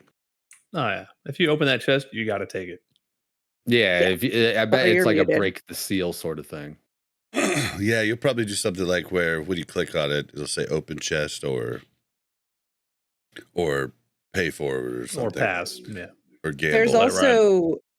There's also like progress points where if you fail, you'll be awarded the bonus from the last checkpoint you kind of saved at, I guess.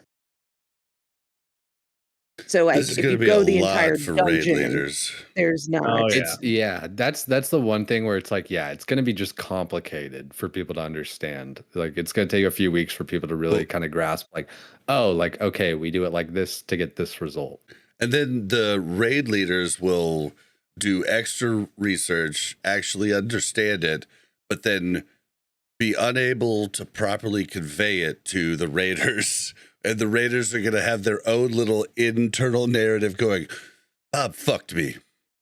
Yep. That's going to be what That son of a bitch. Every it's going to time. be. Bob's trying to get all of his loot first.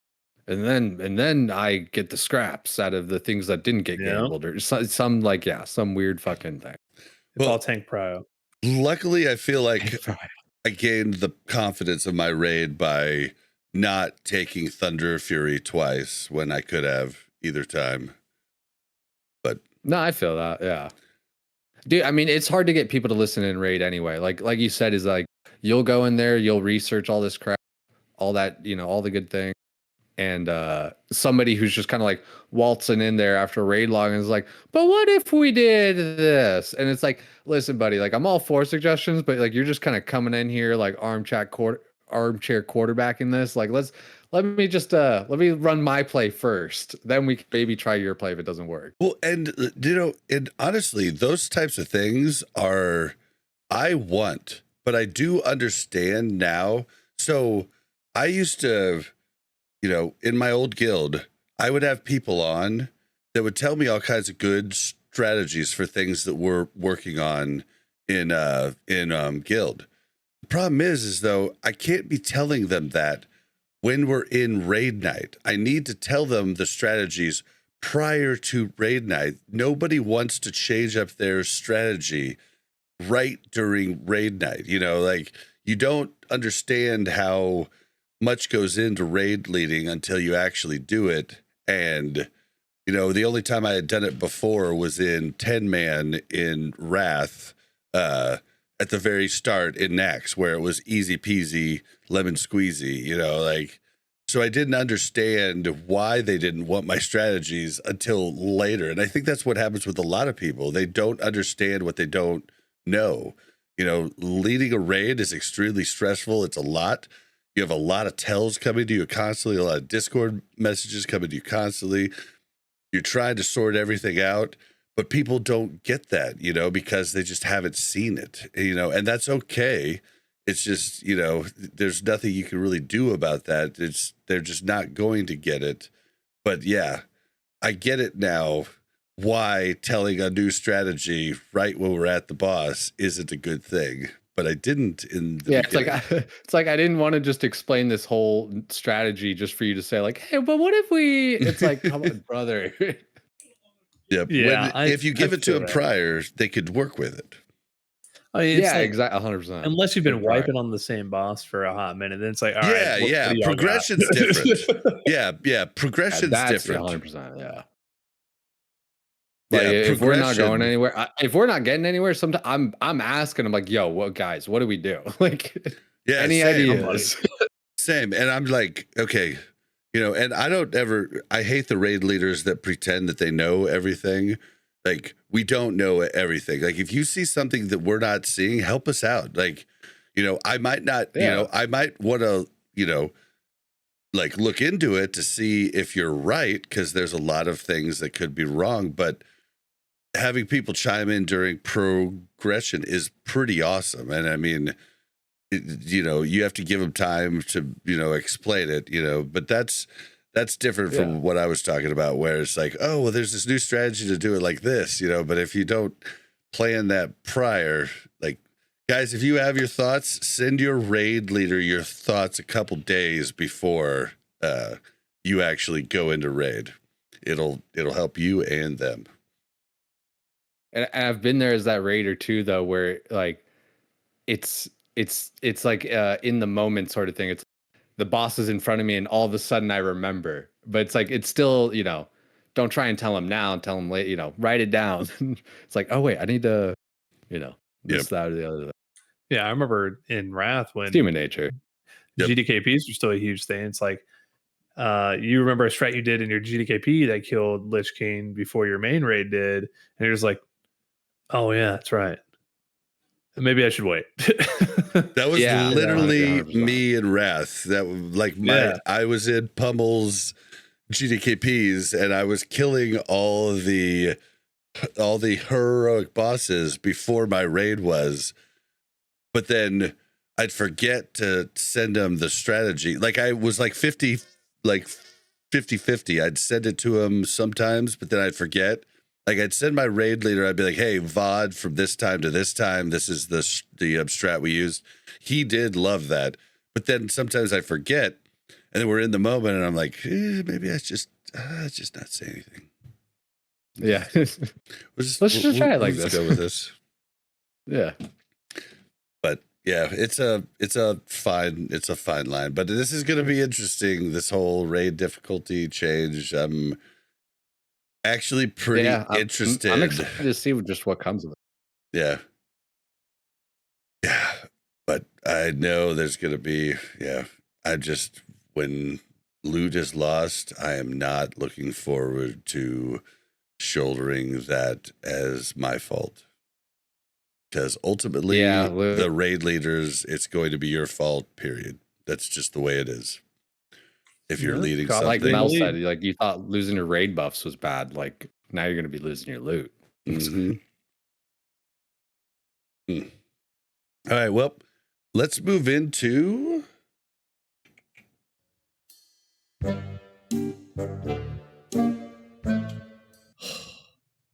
Bobby, we need to have a talk about this World of Warcraft Classic. Do I look like I know what a WoW token is? All right. I actually played golf in the booties the other day, way out in like Podunk, Missouri, and I played with a guy that sounded just like Hank Hill. And it was hilarious because he'd be like, well, Bobby, I mean, even a blonde squirrel, finds a nut every once in a while. And I was just sitting there thinking, I wonder if he knows he sounds like Hank Hill. I don't want to say it and like make him, mad or something, but geez. Yeah, so does he know? All right, but side note, okay, this is what we're going to talk about. We're going to talk about hardcore, and it's just got to be like an open conversation about it. But what's sparking this conversation is that Blizzard revealed recently that hardcore classic realms fresh are going to be coming to China on November 22nd. This could mean nothing, but it probably means something considering Soda Poppin', stopped the OnlyFans run a couple months ago saying for reasons, quote unquote. So what this makes everybody think is that we're also getting hardcore fresh, which could be interesting because from what I hear, I haven't been on the hardcore server in a while, but from what I hear, the inflation is out of this world and there's like problems there. And this could be hardcore servers coming out for us too. I don't know. We could just open it up. What do you guys think? I'm definitely of the opinion, I think we're going to be getting fresh and everything like that, but it's kind of weird. I don't think we're necessarily getting it because China's getting it, because one thing that I think people maybe either don't know or whatever else is that WoW in China is a different company, NetEase. Yep. And so they basically just kind of do whatever they want to do. Like they had world buffs on the hour in vanilla. They had spectral mount in like TBC and so they've kind of just been able to do whatever they want. But I do agree, just the writing's kind of been on the wall. We've kind of been speaking it into existence with everybody kind of like thinking about it. So now I almost feel like Blizzard's forced to a position where even if they weren't going to be doing fresh, I think that they are going to be. Well, the only reason that I thought it, sorry, Ziimm, to cut you off, but the only reason that I would think this was a nothing burger if it wasn't for Soda Poppin'. But sorry, Ziimm, go ahead. Yeah, no, I was just going to say, I mean, it's a great opportunity for them to revamp hardcore and release fresh servers in the States or, in NA. It's a way to revitalize that community. And if they miss this opportunity, I mean, like you said, it could be a nothing burger. It could just be China doing their thing, getting it back, whatever it is. But it's a good opportunity for them. And I would be surprised if they didn't take a chance at it. Yeah, agreed. Like we keep saying, Soda Poppin' kind of being the linchpin in this, and how big of a change he's going to make with the whole OnlyFans thing. How many people are going to be coming in that are brand new to WoW because of all these different big giant streamers and stuff. Like, I think Blizzard kind of sees dollar signs and is like, what would be even better than just them playing on an old server, a fucking fresh server, especially since they've been kind of talking about it and wanting it. So I think we are just kind of getting it by virtue of speaking it into existence. Basically, Soda Poppin' I mean, made how it happen, hard is it for them? I mean, how hard is it for them to make a fresh server, right? Of I don't think hardcore, it's that like, hard. I'm yeah, pretty sure there's it's nothing probably much like they have to 300 do. bucks. Like it's like you got to rent a new server. Big whoop. Yeah.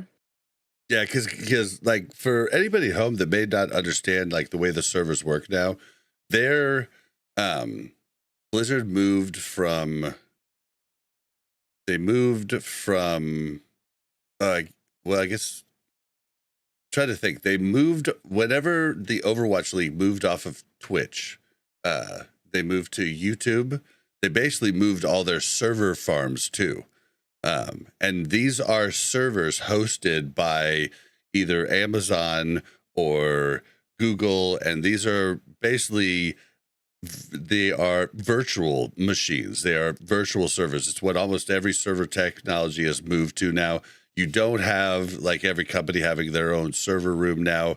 You basically do it in the cloud, and World of Warcraft is no different. They're basically just you just rent space. Yeah, you could add cores, you could add a bunch of stuff, based on what bottlenecks, but they're running off of huge Amazon farms and huge Amazon or Google farms. And yeah, I don't remember exactly who they're with now. I think they're still with Google, but after Microsoft took them over, they might have migrated to Microsoft. I haven't even seen, so I don't know. But either way, these aren't one little box like when they used to sell the old realms.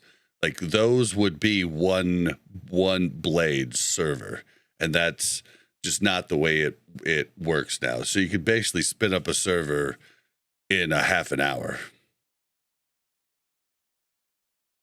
Yeah, it definitely doesn't seem like large impact. I think if anything, it's just an optics thing of why they don't just kind of spin up servers often. Well, actually, we kind of mentioned one of the issues that we think they're having. They're spread too thin as it is.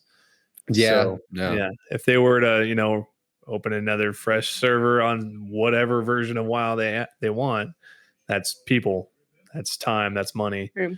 And do they want to spend that effort? Do they think the juice is worth the squeeze? Well, and I mean, it wouldn't be a Grend or anybody spinning up one of these new servers. It would be them putting a ticket in. Well, no, it wouldn't be an intern. It would be them putting a ticket into a systems engineer like what I used to do. And then I would make servers for so many different IET people. I'd make a database server. I'd get it all set up for you. He's saying to monitor it, I think, is what he's talking about, like monitoring the server after they roll it out. I think the only way it wouldn't cost them extra manpower, or it wouldn't split their manpower even more, would be if they closed the current hardcore server and opened a fresh one, which I know would piss off other people too. You know what I mean? So one of them's going to get kind of the stepsister vibes of the whole situation, I feel like, and it's probably going to be the current one. I didn't think about the current server. Is that supposed to be positive or negative? Yeah, I didn't even think about that. I didn't even think about the current server. That just basically kills the current server, just like private servers would kill the server prior to them when they'd open a new one fresh. Yeah. But if you kill the current server, then everybody who's at 57 is going to be livid that you actually like close the current server, right? Like not everybody wants to go to fresh. They don't just have classic hardcore era. Like why start? For what, Ziimm? They just have a classic hardcore era.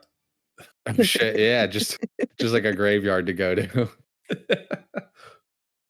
But yeah, I mean, like it definitely, right? Like people feel a little bit stuck, especially now, like without as much info. It's what we said before, why start leveling right now to try and go to 60 if there's going to be a new fresh server coming out? Like, even if you do get to 60, like what's the point, sort of thing. Mm-hmm. But like, that's definitely just a kind of perspective change on the player base. And I feel like we are kind of honestly moving a bit towards that, where we're caring less about our individual character progression and really just kind of trying to be more concerned with just having fun while we're playing. Because I feel like like you said, it's natural with MMO players. We want to build up this crescendo of like amazement and have this big trophy character of look at all my accomplishments, look at everything I've done. But like, I don't think we necessarily need that, especially given that so many of us have done these things already, right? Like a lot of us kind of now have gotten a chance to like go through Molten Core, BWO, blah, blah, blah,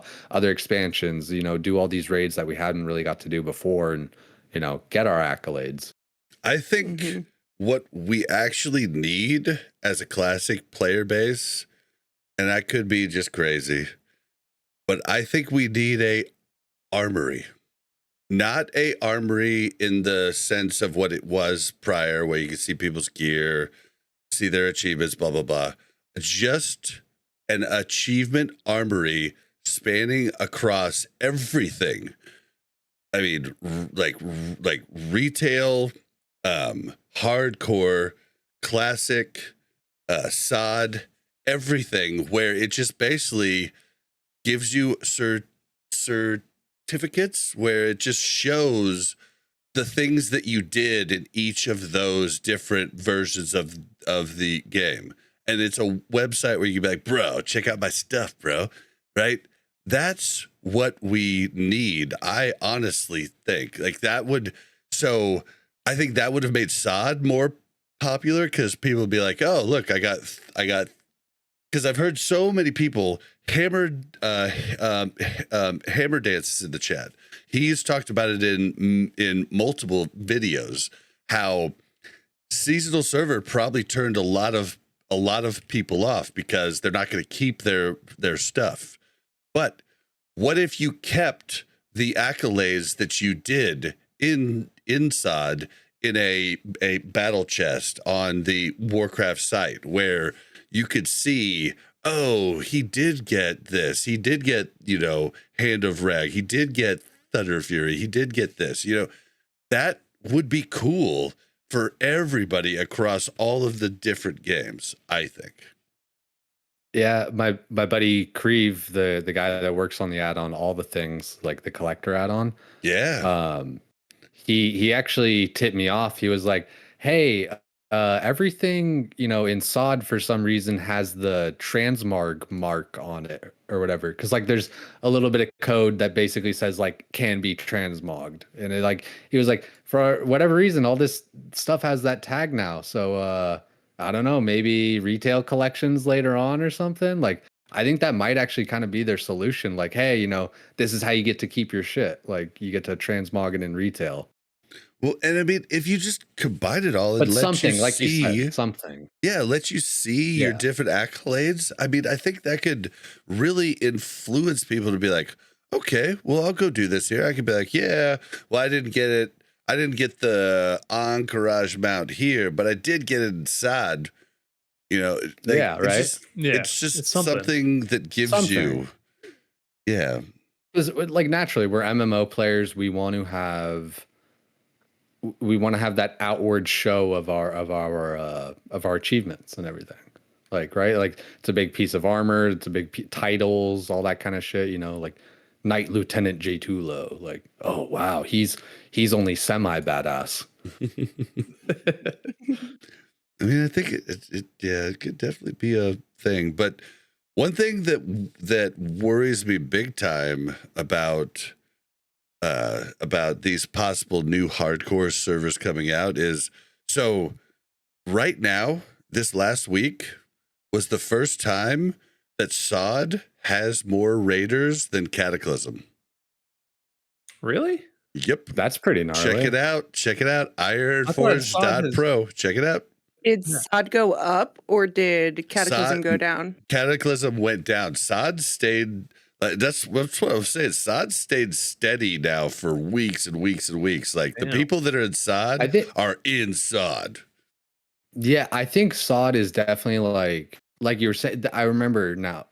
You were saying, yeah, like they're really hardcore. I think they're really hardcore raid loggers. You know what I mean? So it's like, oh yeah. So it's like, yeah, like the raid numbers are definitely going to be up and stuff and like that. Like, yep. But I don't know. I feel like Cataclysm is actually kind of similar, right? It's like, I don't know, what are you doing in like Cataclysm open world or like, well, and I feel like that's the thing to do is raid in those versions. And Firelands is about to come out, which is supposedly like the best raid that's in Cata or whatever. And so Heard that Cata one could before. go back up. It definitely for sure could go back up. And it probably will. But it's just interesting. It's the first time since Cata's been out that it has less raiders than SOD. And I think hold on. Yeah, Hammer Dance chimed in. Cata 85K and SOD 88K. But yeah, it's just interesting. But the reason I bring that up is because what if the classic hardcore just kills both? Like the classic hardcore fresh just kills both. That was my point earlier, is that they have to figure out, because if they put out the classic hardcore fresh servers at the wrong time, and I don't even know what the right time would be, right?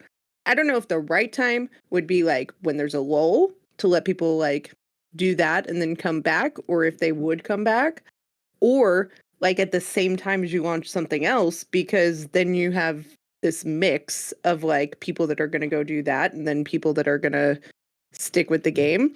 So I don't know that there's a right time, but I feel like they always pick the wrong one. I feel that. I mean, like that's even part of the reason that has the doubt for myself for a fresh coming up is like, yeah, like we have Firelands or whatever coming up. We have, whatever the hell's going on in retail still, and Season of Discovery's got Ahn'Qiraj. Like we have all these things coming up for these other 3 versions of the game. I guess it doesn't hurt to add on like another one, but it kind of does. I don't know. Like it feels like there's just too much. Yeah. I think it's going to really severely hurt both SOD but at the same time, I think most people in SOD and Cata are raid logging. I mean, I think all of us kind of agree that that's a thing that's happening. Either that, like, people are either raid logging or they're playing with a bunch of alts, right? And like that seems like what's actually going on. So the people that are populating the game are a bunch of alts and not exactly like mains. And so maybe the hardcore fresh just gets them playing more throughout the week, and still staying in Cata and staying inside. You would like to think that, but sometimes these types of things for people like me and like Mel and like we talked about like prior in the podcast, like we like to live in a certain world, right? And so will it just make us be like, oh, I really don't want to do raid this week now because I really just want to go level my hardcore guy? Like, and that's going to happen to a lot of people, I think. Whereas, definitely, yeah. We'll say though, hardcore is one that you can go in and out of much easier than others, right? So I don't feel like there's the feeling of being left behind in hardcore like there is in the other things. And I feel like in hardcore, it's not about server. Yeah. That's the only thing but we create that ourselves where it's, oh, I want to be the first. I want to be up there and get my advantage and shit like that. Like, should I say before, it's comparison is the thief of joy. If you see somebody else level 60 and you're, still in your 20s and you're like, oh, damn it. It's like, well, it doesn't matter though. They're just doing their own thing. Like, it's just tale as old as time. And wow, it doesn't have anything to do with you. Doesn't have anything to do with their skill. It's just a game of time. And it is different people will. Sorry, go ahead. No, I was just saying, like, when I played, like, really hardcore, it was, like, I didn't depend on anybody else. Like, you couldn't trade, you couldn't mail things, you couldn't buy off the auction house. Like, you couldn't do any of that. So, like, it didn't matter to me if I took 2 weeks off or if I took a month off. Like, nothing like that mattered. And that, to me, is more of an appealing, like, side game. And I get the appeal of, like, I played the official hardcore too, and it was fun in a different way. But I guess when I'm thinking of me playing it as a side game, it was more the solo self-found, like, a single player experience almost. The economy didn't matter, right? Right. Yeah, and it's just, to be honest, yeah. I don't even think the economy is that bad on hardcore right now. Just to get back at that Is point it again, not? where people think we maybe need fresh for the economy reasons. Like, dude, it's so great. Like, and maybe it's just my comparison to Deviant Delight or whatever. But Deviant Delight, especially like even when it was populated and stuff, I was just like, I went between the two servers and I'm like, holy cow! Like everything's like 6 times cheaper on hardcore. Yeah, but I mean, Like, I think it's Deviant fine. Delight, everybody was doing. Wait, hold on. Deviant Delight's the like the actual official one. Softcore, the fake fresh, yeah. Yeah, okay, yeah, but I'm thinking of Buccaneers. Blood Cell Buccaneers. Yeah. Yeah. I mean, BD. yeah, that it Yep. didn't matter what the auction house was because you couldn't use it. 100%. Yeah. So like that actually That was made fun. it better. It actually made it. I almost wonder if like the new hardcore should just not have an auction house. That'd be cool. Or like be a self-found server or something. Well, Yeah. just no. or not just be self-found. no auction house. Just no auction house. So if you want to peddle your wares, you stand in Stormwind and be like, selling blah blah blah, selling blah blah blah. The finest goods. Yeah, I think that's right in line with their community. They want the player base to talk to each other and make friends and all that jazz, and that's right in line with it. So I think it's a possibility. That'd be pretty tight. I mean, yeah. It completely I could locks be out there with out- like chat and shit, being a human NPC. That'd be sick. Yeah, I mean, it definitely Pretty locks out Well met. people Light be with you. that are like casual, but honestly, I don't know if it would. It would. You'd have to have some sort of in-game thing though, because like trying to like parse through chat and shit would be just horrible. But if people were saying it insane, and you saw the chat bubbles and stuff, and you're like, oh, somebody's selling that over there. In original maybe. WoW, or like alpha rather, there were like little spots where there would be like a little kind of cart and a tent or like kind of a little platform to you to stand on and stuff. And it was kind of designed that way to be like a little bit of a flea market, people all staying in here and stuff and having their different places and stuff. Like, shoot, I know my friend Tahiti in Ironforge, stood at the elitist spot in Ironforge, like right on the pillar on the left side when you're going towards the bank and everything, so that you see them every time. And that was her spot because she was the blacksmith. And it was like, just go see Tahiti. You know where she's at. You guys, what if you had to have like so many materials to like open a cart? And like in a major city, you could like open a cart if you had like You could this many open your own materials. stand. Yeah, like That's like kinda a like- farmer's market, right? I mean, Star Wars Galaxies did some things like that where you could go and you could place a vendor on any property that you owned. So, the housing was more like Ultima Online, where you actually placed a house and it was there. Like you had the house right outside Coruscant, and like, Somehow in this episode, Bob has brought up Ultima Online and being a Jedi. So hey, I didn't think bring we up need being to a end Jedi. soon Jaytullo before we did. start talking Okay, about, so like, you could Jennifer just Aniston or something like. just oh, here's buzzing. You But, picked them. Yeah, but Oh, like long ago. you could have in a galaxy far, far away. You could have Oh my God. you could have like you could have houses where you placed a vendor where you put goods on. Like Ultima Online had the same thing. Like that was kind of cool, but also it was still automated. Like you get in and set it, but I don't know that our world and our player base is ready for that actual, interaction of selling goods and everything. Like but you would find somebody you'd be like, hey, I'm your guy to send you Peace Bloom, and he'd be like, all right, I'll give you this cut. Like, just send it to me. Like, you would develop fair, those interactions. This would be the most miserable system in the world for me. I would hate this system. I would rely solely on Bobby to get me money in this system. I would not do any of this. I'm the epitome of the person who has always been an enchanter and never sold a single enchant in town, even though you can't put them on the auction house right now. Like, I'm just not that person. But when I could put them on the auction house, I think it was Wrath or Kata or Wrath. something. I don't remember. Wrath. It was glorious. Yeah, it was glorious. I could freaking just enchant things. I'm just not one to like I will sit in the major city and like do my professions. But for some reason, that whole like interaction of like trying to get people to buy the profession from you, it's a lot. I feel that. It's kind of like making a group. It's like, I don't want to sit here and spam. Fuck that. 100%. I'm that's the only in worst groups That's what 'cause I it was makes sense. saying. Like, you'd have to have something differently, like different for. But Retail not kind of having has the that auction trading house. post thing. I don't know exactly how that works, but it sounds like it could maybe be something. It's like the thing where, like, you put in like a work order. yeah, you put it in, and Mm. like somebody will make it for you. Yeah, I don't know how it works either, but it does sound kind of interesting.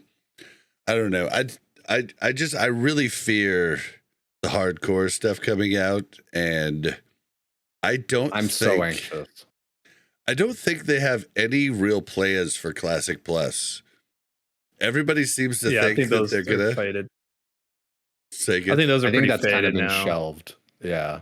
I think after saw it, like it's good for them to try shit and like all that and everything. But I think after kind of seeing that, I think they might just kind of move towards like a cyclical, like classic TBC Wrath Kata kind of dealio. I mean, could we like actually have Classic Plus and it be a completely new World of Warcraft 2 in Unreal Engine? Orcs look like orcs, like graphics like we had in the Warcraft movie. If there's a boob slider, Yes. that's what we need. Yes. Yes, I What is this? agree. Huh? What do It's you like need? a boob slider, so I can change the size of my boobies. Yeah. Mm. Or change the size. I thought you said boob slider, but I was like, did he I'll actually give him a mean, like, chance. is that I'll let something you I change don't your know answer. about? Yeah, see, Mel. I get it. I Yeah. get it. Mel, if you stand up, you would be Max. Will Mel please stand up? For that. No. She's like, nope. Absolutely now. not for that one. Okay, here's No, my thing I- about like, Classic no, Plus is that I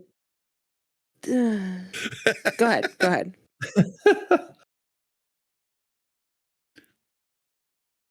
All right. Classic Plus. I think that it was going to be a thing. I think that the people that were getting upset about the SOD changes and watching the content creator, like, people fall off of SOD, I think has definitely pushed them in a direction that they're not as interested in Classic Plus. I think people took SOD as something that it wasn't. It was supposed to be a testing ground where they said, in general, they were going to throw a bunch of stuff out there, that some things were going to hit, some things weren't.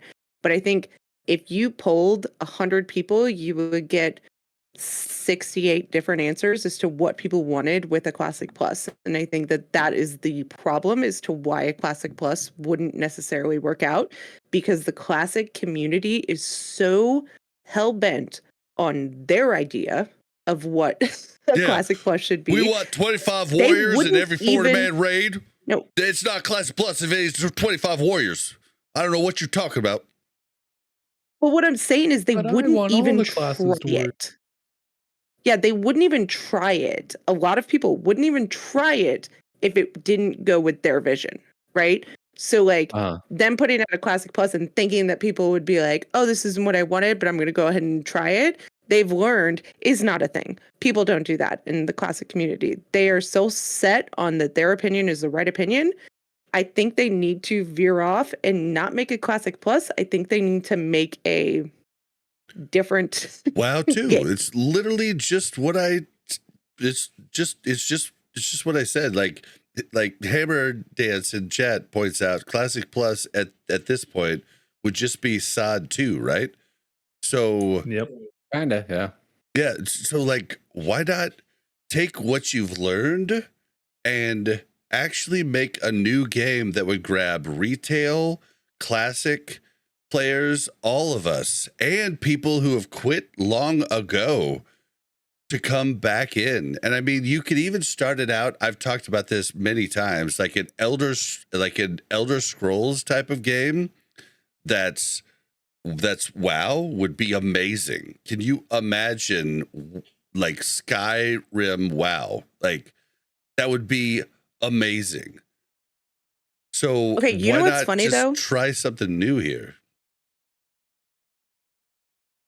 What's funny is that every like sod seemed like every level cap was an expansion, Mhm. right? So whether you're losing people at Kata because that's the expansion that they got burned out, we lost people at phase 3 because that's the expansion they got burned out, right?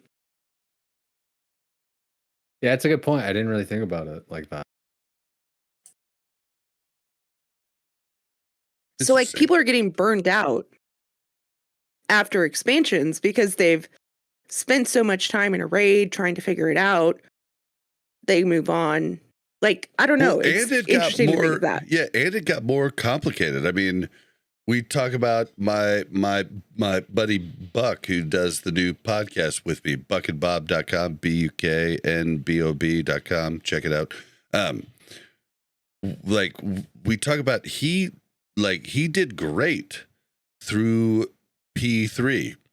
P4, like, just completely threw him through a loop, and it was just too much at that point. So maybe a rework of making it less complicated class-wise is something they should be like looking into too. And I know people are going to say, "Oh, it's not complicated." Yeah, it's not complicated to you. It's not complicated to me. But if you want it to be a mainstream game, it needs to be less complicated to a lot of people. And with the average IAQ of the United States, it's 98. So, you know, like, Honestly, though, you need to have it accessible by everybody. I don't even know if that will make it stick. To be honest, I think that people have a certain amount of living and learning and time to give and learning new braids and things like that, that we see a die off after a certain amount of time, and then it's just the diehards, right? I think you see it when it's an expansion from 60 to 70, 70 to 80 versus 25 to 40, 40 to 50, 50 to 60, right? Like every time, it didn't matter. It wasn't the amount of time, it wasn't the difficulty, in my opinion. It was more of just, I've done this, like I've been in a raid, we've grinded that raid, we've gone to the next level gap. I've been in a raid, we've grinded that raid, we've gone to the next level gap. Okay, I'm kind of done with this. You know what I mean? I think it's just a system. I think it's the cyclical system of an MMO that is like, you will reach a point where it's just, you're done. Like, Maybe. and you may yeah, say it's because it's hard. You may say it's because it's your friends quit. You may say it's one reason or another. But for one reason or another, everybody tends to population die off at this point. I think that's No with king the rules forever. WoW. I think that's with the World of Warcraft model, though. Right? Okay, maybe. That's the Well, I only mean, MMO I've played. I think it's every game. Like, there's always going to be a Yeah. big bad that the hero, the champion player, or whatever, you has to go out and kill, right? And with an MMO, how is he going to change that? See, Like, I I'm think gonna go that's fish. where Well- that's where Ultima Online had it right at the beginning. Like, there was real estate, there was, you know, because you could actually place a house. Like, you could have your house and you're the guy that has the 2-story house right outside Stormwind. You know, that's huge. You know, like it, and you when you played the game, you were playing the game to amass riches and, get more real estate. It was like real life kind of. Yeah. I mean, it was Into the cast. Yeah. yeah, and in Sense of progression, this yeah. with raids, you do basically beat the game, whereas in Ultima Online, you never had that. You never beat the game. Same with Star Wars Galaxies, but those failed for different reasons. So I don't know. It's a tough balance. I think kind of like we're all saying is that like MMOs kind of have like an expiration date for whatever reason, whether it's XYZ, friends, burnout, blah blah blah. Like there's just some sort of expiration date on there, and like you just I don't know. You take a break, then you come back, and you get a little bit revitalized. I don't really Maybe, know what but else. they're also not very conducive to taking breaks, right? Like I feel like No, there's not at certain all. games, like Sea of Thieves that I can go in and play for one night with my friends and then not play it again for 6 months and then go back in and play it and not feel like I'm totally lost in what's happening, right? But I also only paid for that game once and they don't really care if I play every day or if I play once a year, right? They don't care. Is They that don't like care if a I play once and MMO never play again. or is I that like mean- more just kind of like a multiplayer, just like a? It's just a multiplayer game. It's not an MMO. That's what I'm not comparing it to Yeah. WoW. It's absolutely No, yeah, nothing like WoW. I think like I don't know. I think the only way to kind of change that, because you'll never change the games, because like the games just are what they are. It really is just our perspective switch of like, this character doesn't have to get full bis. This character doesn't have to collect all the things or whatever. It's like, if you guys see me in any chats or anything, or like it's all my fucking about or whatever. It's like maybe the real blank is the friends we made along the way. And it's like, I swear though, like It is. it really is. Like even like hanging out with you guys and shit like that. It's like never would have happened if I wasn't playing WoW. It's like I don't care about any of my fucking items and shit. It's like I had 4 fucking new epic friends. Yeah. No, for sure. And I think that's what Bobby and I always talk about too. Like when we think of like not playing WoW anymore, it's like, but we've made so many good friends. Seriously, good friends. Like we went to Seattle with, 6 other people that we met in WoW.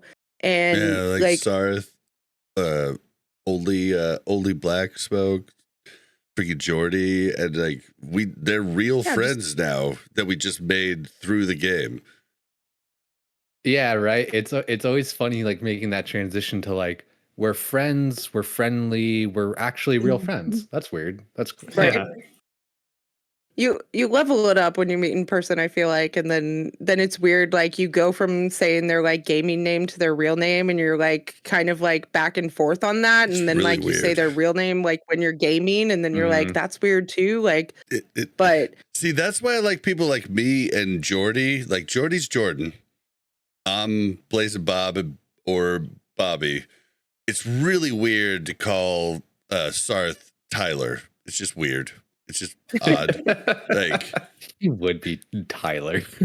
yeah, but it's like although only Black Smoke was a lot of words, and yeah, he has a really good like actual first name.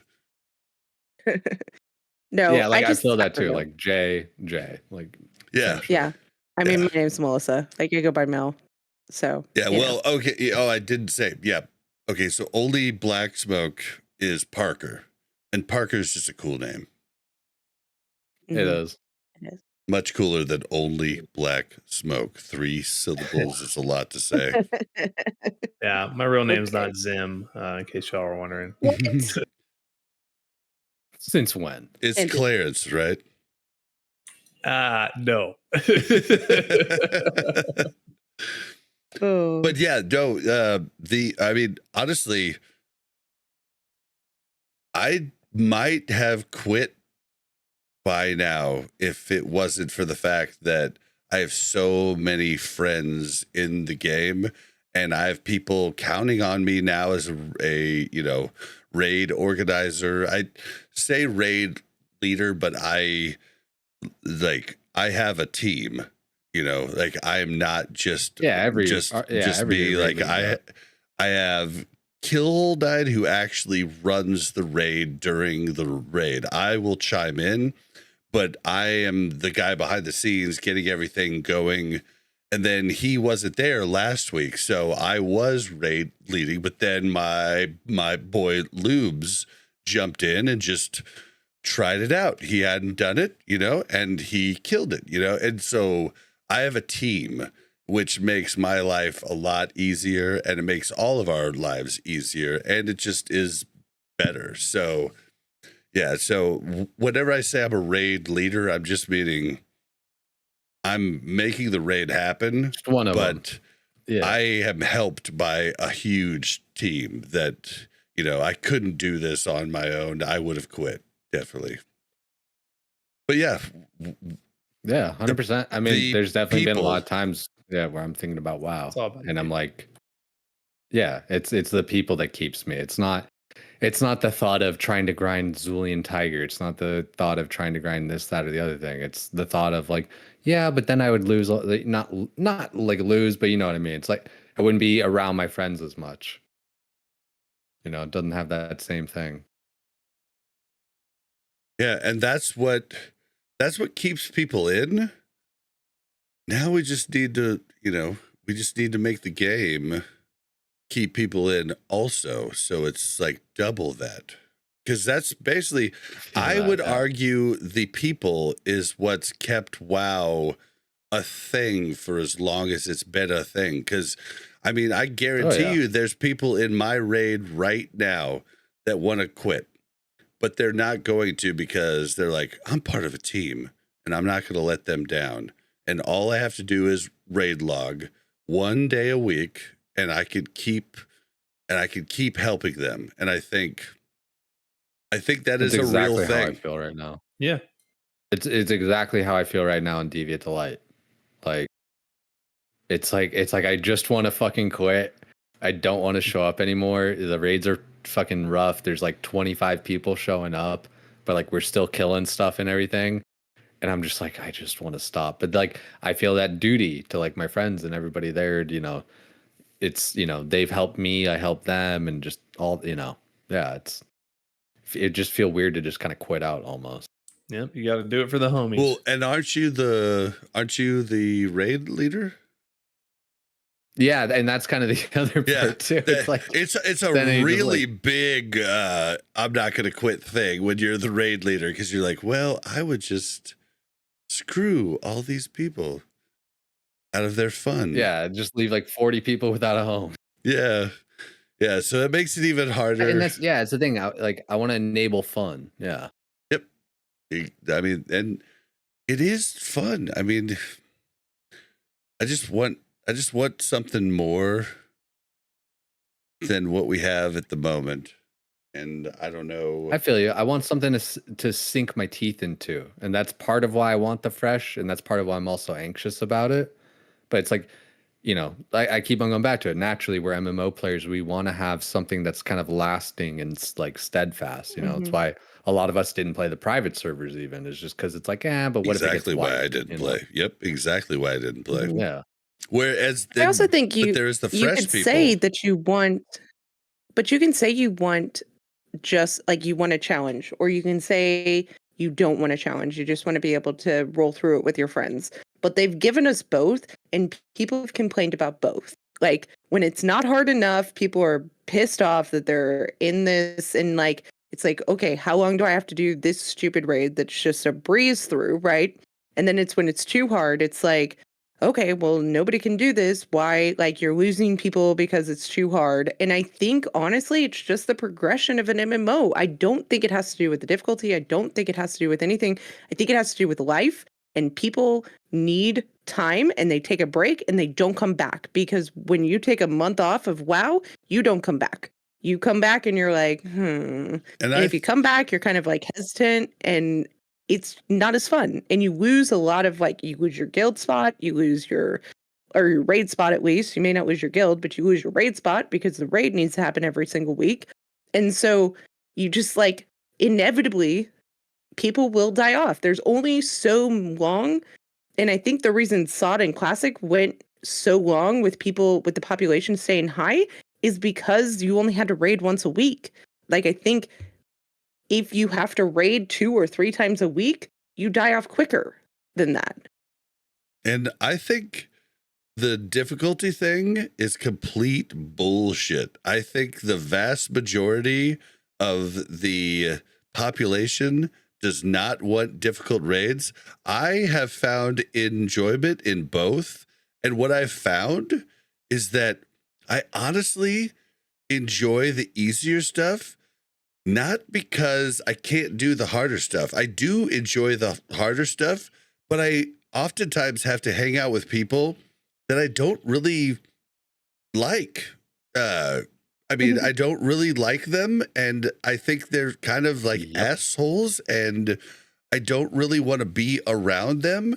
But I do feel Because a when you're sense doing of the harder accomplishment stuff, of, you know, when you're doing the beating harder this stuff, you don't have the same amount of time to develop those relationships either, right? True. Like when you're doing the harder stuff, it's very like down to business, True, right? yeah. You When don't you're talk doing during easier stuff, raid. it's like you're fucking around, you're talking to each other, you're getting to know each That's other. very true. And I think that but there's a balance. Like it can't be so easy that you don't feel any sort of accomplishment. Yeah. You know what I mean? Yeah. But I do feel like I enjoy being able to have like my friends that, you know, I've brought back to the game and stuff in, and not have to worry about if they can actually hit the numbers that they actually need to hit. Like, I hate that shit. Like, and then I have to awkwardly talk to my friend like, hey, we've got to hit a dummy real quick. I've got to show you some stuff because I'm not going to be able to add you to raid next week unless you can like stop like green parsing here. Okay.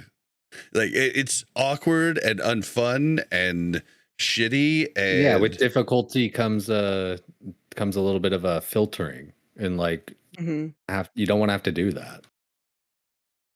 Yeah, but Mel is completely right. Maybe the reason I've never even thought about, maybe the reason I've never gotten close to people when I've been in hardcore situations is because we're all concentrating hard as hell, and we're not getting a chance to get to know each other or making a joke or having some fun. Yeah, comms are all raid focused. Like there's no feat jokes anyway. It's like basically like military, but you don't have like the after work beers, you know, to like get to know them. You're just like, yes, sir. Yeah, dude. It's all work. Yeah. So, like you said, man, so many of the, like anytime I've been in those situations where like the tryhards and everything, where it's like, you know, I get to like parse better and do all that kind of shit. I can't stand those people though. Like I tried doing that in Wrath. I left like my friend guild and I'm like, guys, I'm sorry. I really want to play the game and I want to blah, blah, blah. And then I'm around these guys and I'm like, you guys are a bunch of assholes. Like, this is why I'm not doing this. Yeah. And they only think about parsing. They're going to stand in shit because they're like, I need to keep casting. You keep me alive. This is, you know, and it's, dude, and you could parse better than one of the people in the thing, and it's like, oh well, you only did that because you had X, Y, and Z, and blah blah blah, and I got fucked over. And there's always some there's no winning. There's no winning. Well, and like people say, take out damage meters and all that. That doesn't work either. Like that doesn't work either. You still want to be able to compete. Like that's why we play golf. That's it's why fun. we play anything. Make the number go bigger. We want to compete. Like that's the whole point of gaming in general. People make excuses. They're going to make excuses no matter what. So like they're making excuses for their parses because they can. Like, and there's no perfect system that will put every single person on the same playing field. It's just not a reality. And everybody knows that. So they feel better about their parse because they can excuse it somehow because they didn't have this buff that somebody else had, right? And that makes people keep going. And I don't think that that's a bad thing. I'm a healer, so I've never worried about the parse machine. So this is like not my thing.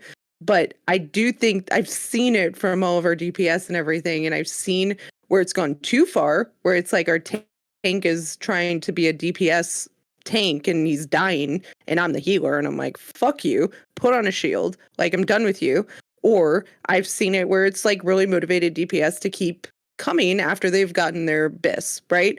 So I think that there's pros and cons to it, just like everything else. But okay, so Molten Core, they did something really cool where they had it to where if you decursed on the first boss, I forget his name, you would actually do damage to the boss by decursing, because that was something needed. It was something that no mage and druid ever wanted to do, and it was pretty cool that they put that in because it kind of incentivized them. But like for a rogue, for instance, like I kick constantly, it kills my DPS. Like I never parse 99s. Like me and Hammer Dance take turns on the boss in the suppression room to put down the stupid trap, right? Like these are all things we have to like give and take, and like they give us nothing for the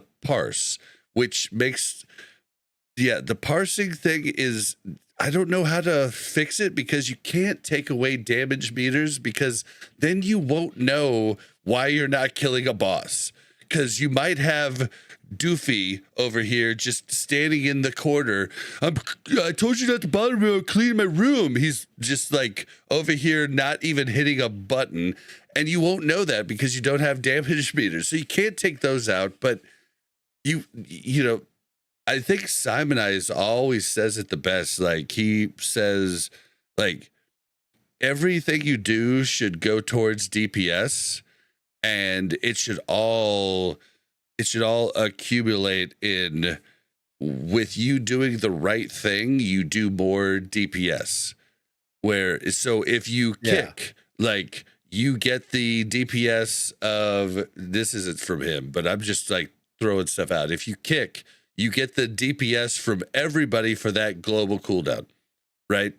So it pumps your DPS up big because you kicked, right? Something like that. I know it'd be a lot of work, but I'm just saying, in this day and age, we're not getting rid of parse culture, and we don't want a game where we're just all hitting a rotation trying. We like different mechanics and different, give and takes. Like, so I think it would be boring if we just had a game where we just did our DPS rotation and that's it, right?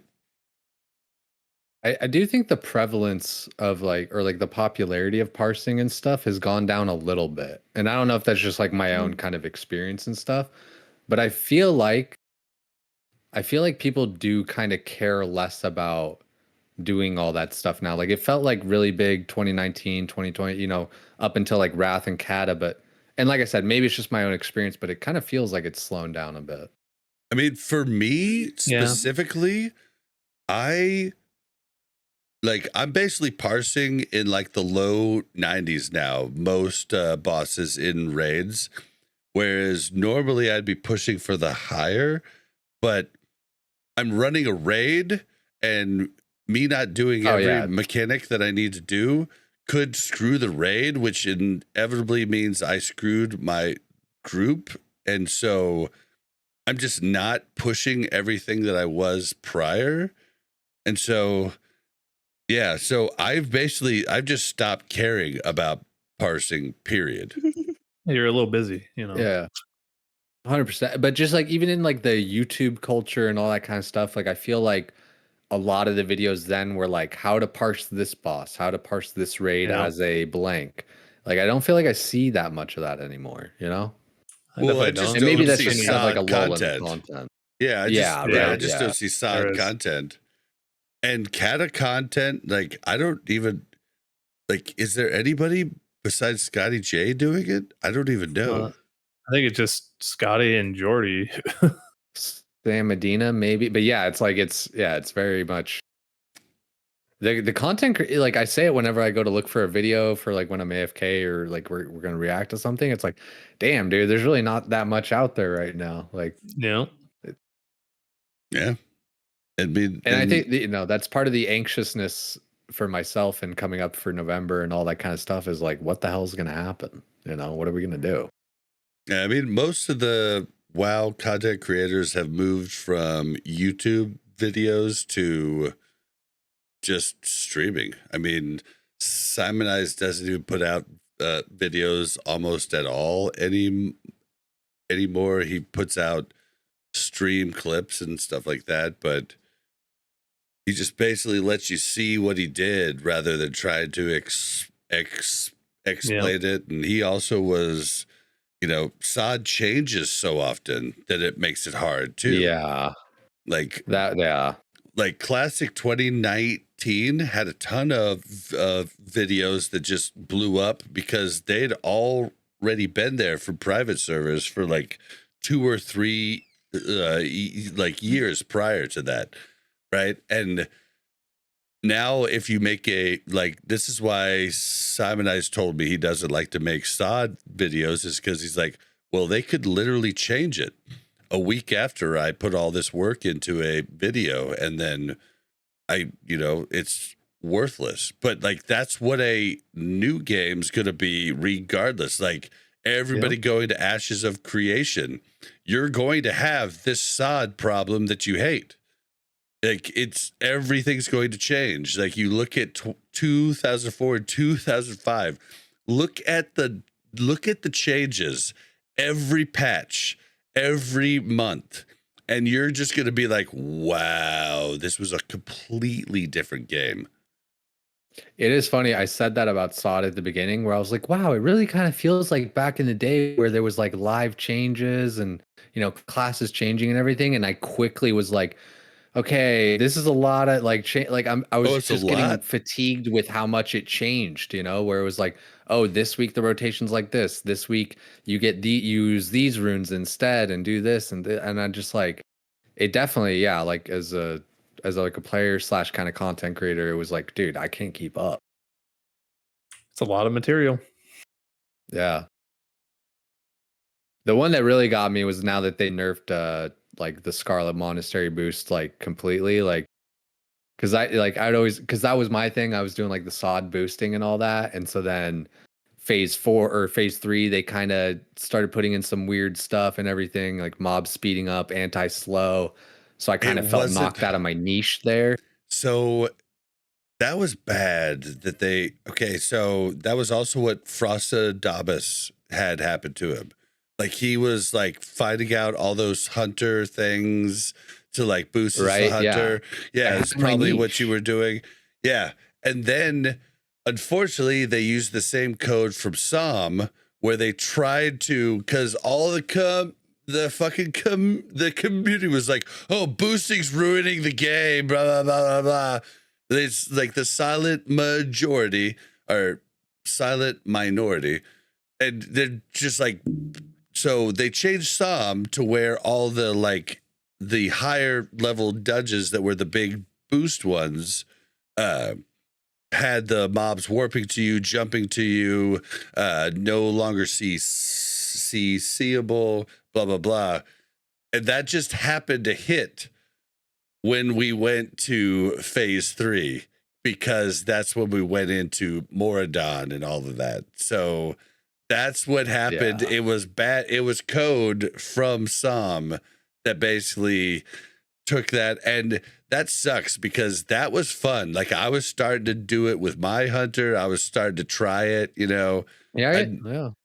And yeah, I think that just really need to stop listening to the whining minority. I think that's a big thing, but yeah. Yeah, I feel that. I think that in general I think that's where a lot of they've gone wrong with SOD, is that there's a very vocal part of the community that'll say something that's like very bad, and then it sounds really bad. A lot of people repeat it and all that stuff. The example I always bring is that hunters in phase 1 were doing like 160 DPS, right? And like everyone's going wild. It's like, oh, their pets are doing 80% of their damage, and like that sounds really bad, right? But then like 2 weeks later, warriors are doing 600 DPS with just spamming Sunder because of Devastate. And I was just like, but that's okay? Like, how is this like? And what people just don't understand, like, okay, so people just don't understand the game. They don't understand that your pet is absurdly powerful as a hunter early on.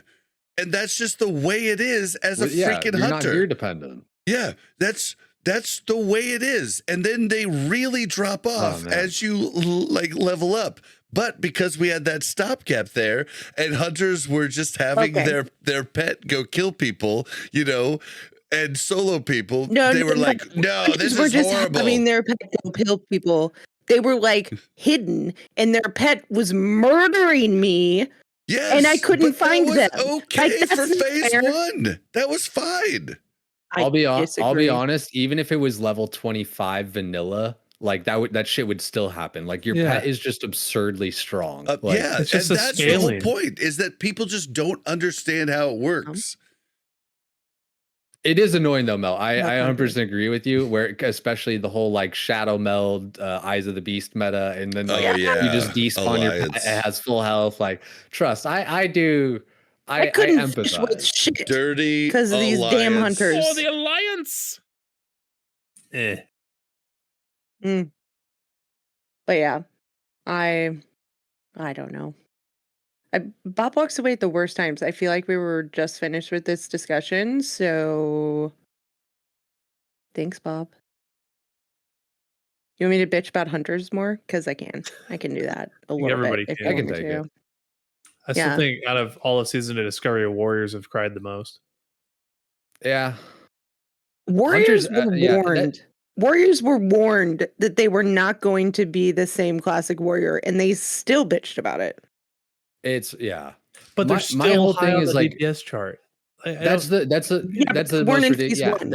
And it's just like gone on from phase 1. They just feel like they lost something from phase 1, and so they've continued this debacle of. And it's like I'm pretty sure when I looked at logs, it was Rogue, Mage, Warrior at the top for damage. Yeah, but they're just at the top.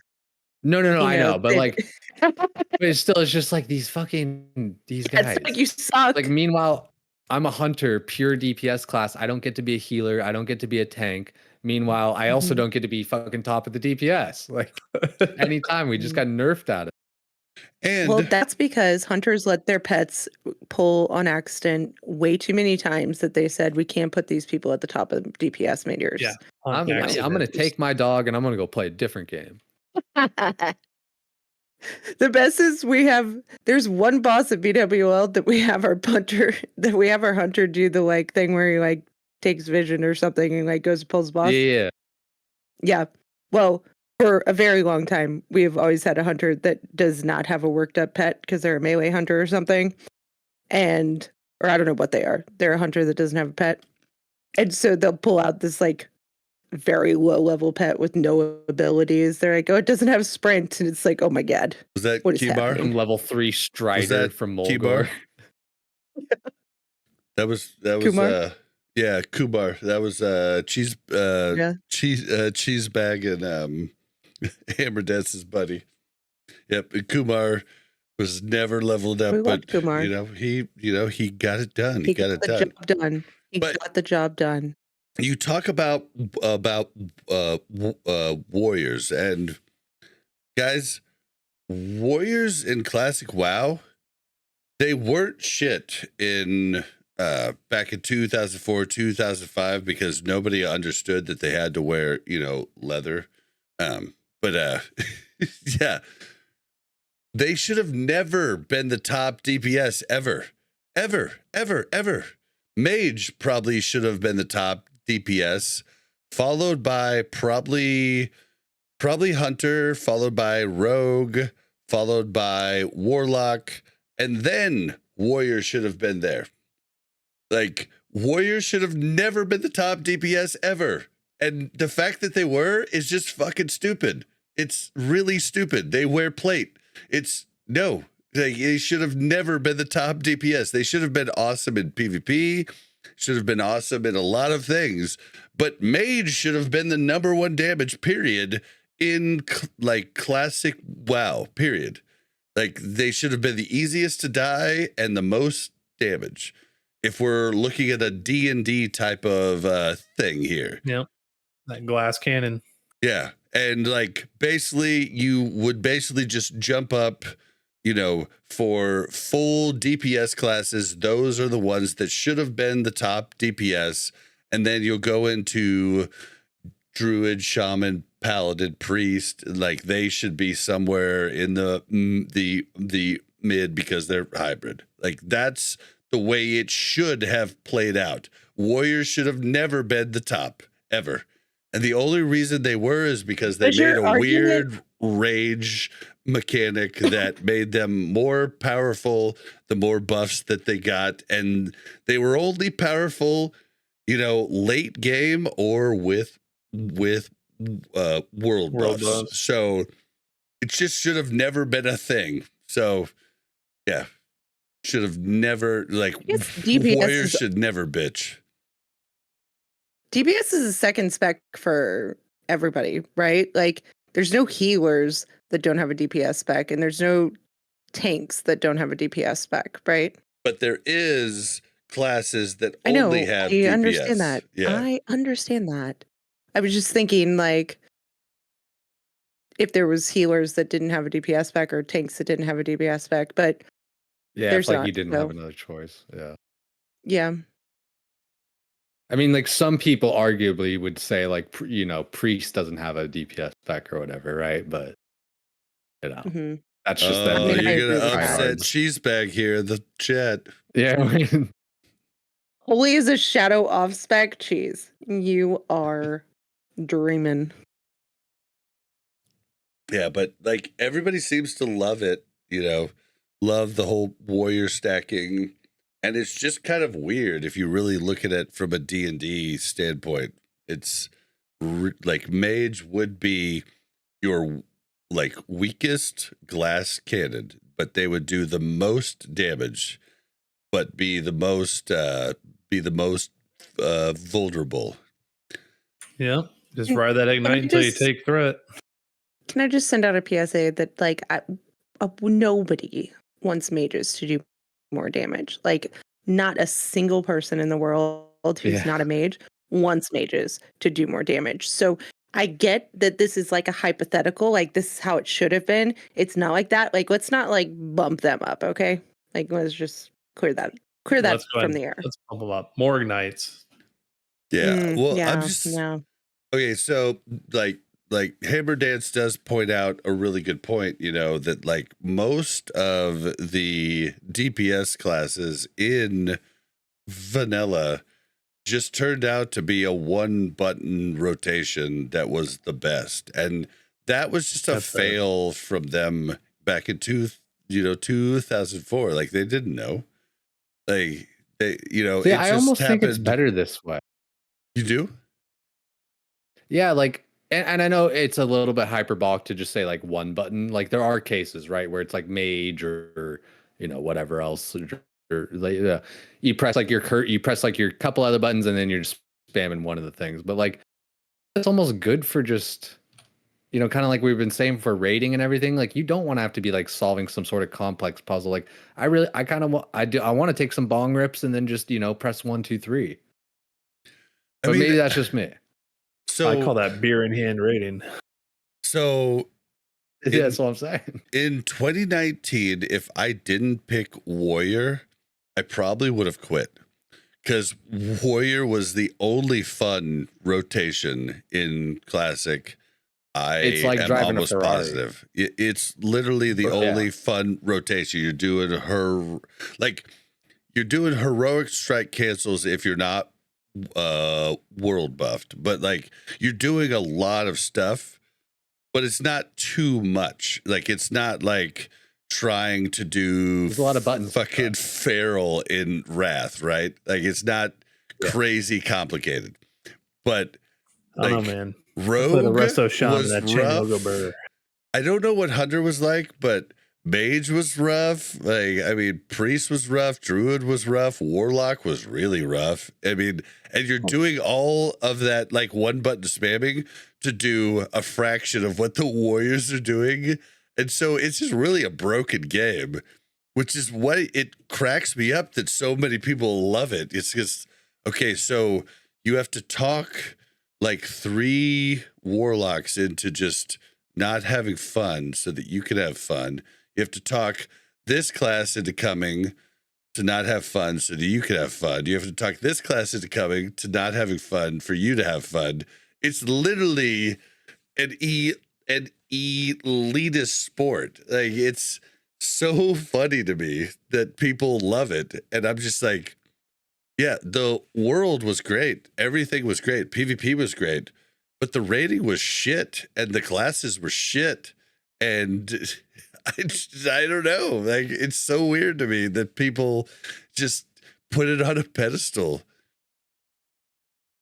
I think you're largely right. I think that we also kind of did that to ourselves with a lot of that stuff.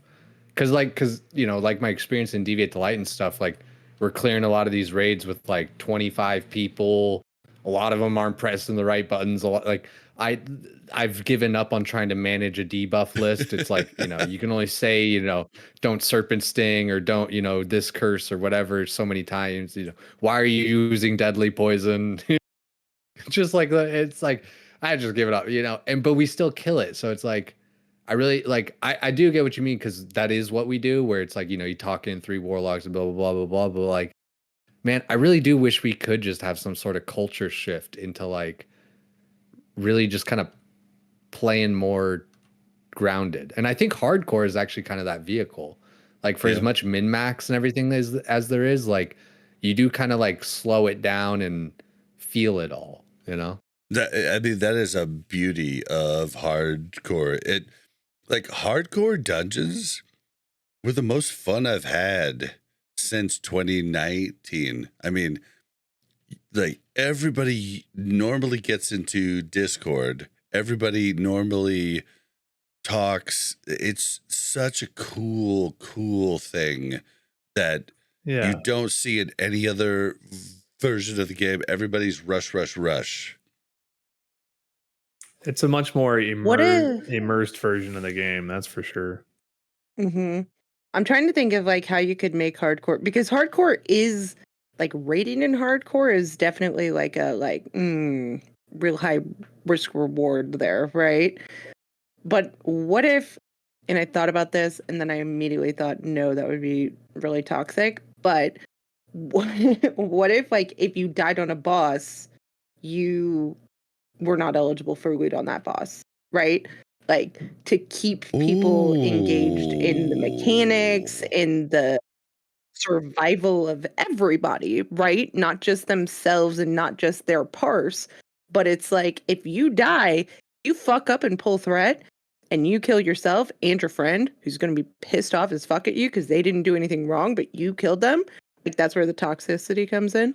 Oh God, then but like battle res would be like a paid. Oh God, yeah, be like, please battle res me. I don't know. No, like if you die, you're not eligible whether you're battle resed or not. So like, okay, all right. You can come back and help the rest of your team if you want. That would totally turn into just like, all right, everybody wipe, reset it. I know, and that's what I was thinking too. Right. Like, okay, like it would just be like it would lead into so much toxicity. But I something like that to help people figure out some way to get around the selfishness of like just their plans. That's why hardcore is so good, though. That's why in dungeons everybody does their job, is because if they die, they have to restart, right? So without making it that toxic, right? Like it's just with the parsing thing, no matter what algorithm they do, there's always going to be a way to cheese it. And that's what people are going to like. I don't even care about parsing, though. Like, yeah. Like that's what's. Right. I'm done. Yeah, I guess. Yeah, I don't know how to do it, but boy, I wish I did, because it would make things so much more fun if you actually, like everybody doing their job correctly led to like the best parse. Oh my God, it'd be sweet. Like if I could just be like, all right, guys, we need kicks. And then everybody, like the kicks would just really like show on the parse. Like that would be sick. I don't know. Mechanic based parsing. Yeah. Yeah. I mean, and I don't know how It would be nice. Yeah, I don't know how to do that. I mean, you just, yeah. That's part of the weird thing about parsing in general, and part of why I got so turned off from it. Because, like I said, like I used to be like Mr. 99, fucking try-harding and yelling at other people because they fucked up things and they fucked up my parse or whatever.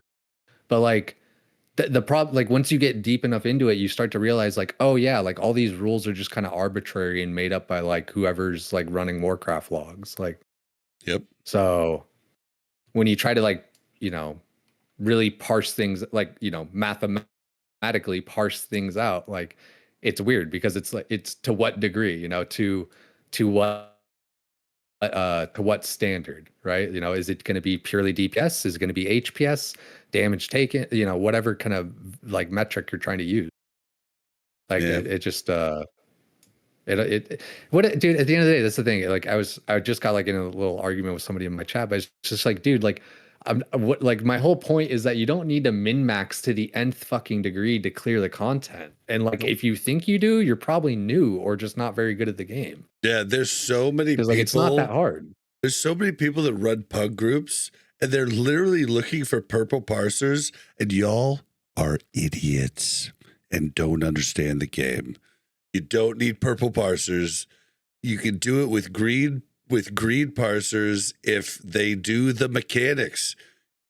It's literally that the only way you get the huge parse is if you take advantage of everything and your entire group does, and fully buffs and everything else. It's not going to happen for you guys. It's not going to happen for you. Stop trying to do it in pugs. It's silly. And and that kind of goes to a little bit of another problem, at least that I had with SOD, was like the difficulty did make people want to filter that way. Like the more difficult things get, the more people want to filter in order to not waste their time and things like that, right? And so that's part of where, kind of circling back to where we were talking before, is like I really don't want like extremely difficult content. That's part of why I like the kind of 2 to 3 button raids and all that kind of thing. I'm not looking to get a little carpal tunnel. I just want a beer in hand, hang out with the boys. Yep. That was why, and I don't know about the other classes, but that was why Rogue was so good in phase 3 Sunken Temple, because you could go with the whole Carnage build where you're keeping up bleed and you're like you're really pumping, right? But the non-bleed build where you use the thing that every time you did a finishing move, it refreshed your slice and dice. That was comparable and very close to as much DPS as the other one. So lesser skilled players could be just completely fine. And you had a spec that you could use for somebody who wanted more of a challenge. And it was like, but I don't know if that was probably not the case for the rest of the classes. You know what I mean? That was just a Rogue specific case. And if everybody had that, it seemed would to be awesome. Similar, yeah. I think it was kind of the case with the most classes. At least it was kind of for Hunter too, like the whole range versus melee thing. Like it only ended like the way that we perceive the differences is really, I think, the problem. Like I think a lot of times like content creators and players and things like that will overstate these things to make it sound like, oh, if you don't do this, you're going to do 1,000 less DPS or something. It's like, when in reality, like it's going to be like 5 or 10, it's going to be most of the times imperceivable. Yep. For most raids and for most like skill levels. And yeah. Which is, that is something that I think they've done a good job in SOD, is like, is giving options and not necessarily shoehorning people into one option. I think we've done that to ourselves with like, just like I said, the way that we kind of build things up. But like if you actually put it on a sim or whatever and you do the 2 different things and you're like, oh, it's like 20 DPS less, and I'm doing 1900 DPS. Like, how much do I care about 20 fucking DPS? You know, that's latency. Yeah. All right. Well, but just to end it out, if we do have hardcore fresh, what's everybody gonna do? Because I've been trying to get into OnlyFans and I've just hit a wall after wall and I can't seem to find a way in. Have you guys found a way in? I'm kind of just doing the speak it into existence strat. Like, I've been putting in my title, I'm the raid leader for OnlyFans and shit like that. So just clickbaiting the fuck out of people is basically my strat.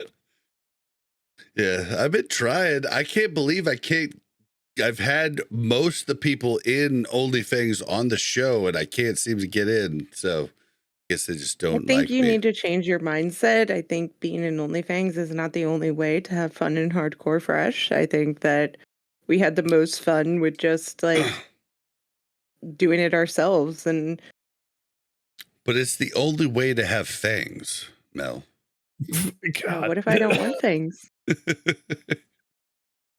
Not for real though. Like, I'm gonna try the opposite strategy. Like, I don't want to be in your group. Maybe I'll get in and you guys won't. It could, yeah. I'm Hard to pretty get. sure you could get in easier than me. That's just a fact. I agree though. I think we built it up a little bit too, like, because I don't know. It's not going to be make or break for any of our streams or anything, even if we were to get in. Like, my main concern or like whatever is just like, I just want to play with like my friends and stuff, right? Like, and the people that I met last time doing it or whatever else, like, that's where I'm kind of like anxious or worried or whatever else. Like, it would be great to be in OnlyFans. Don't get me wrong. It would be beneficial to any one of us, but like, it's also not going to, like, at least I think it's not just going to be like some, you know, dawn rising where it's like, oh, now I have like 1,000 viewers or something, you know? Mm-hmm. See, okay, so for me, I really don't give a shit about my streaming or blah blah. Like, I do this as like a complete hobby. I do, but what you're talking about, I want to be with friends, and Sod was the coolest thing ever. I mean, early on, everybody was in Swamp. I got to play with Winky. I got to play with freaking Sardako, Jordy. 100%.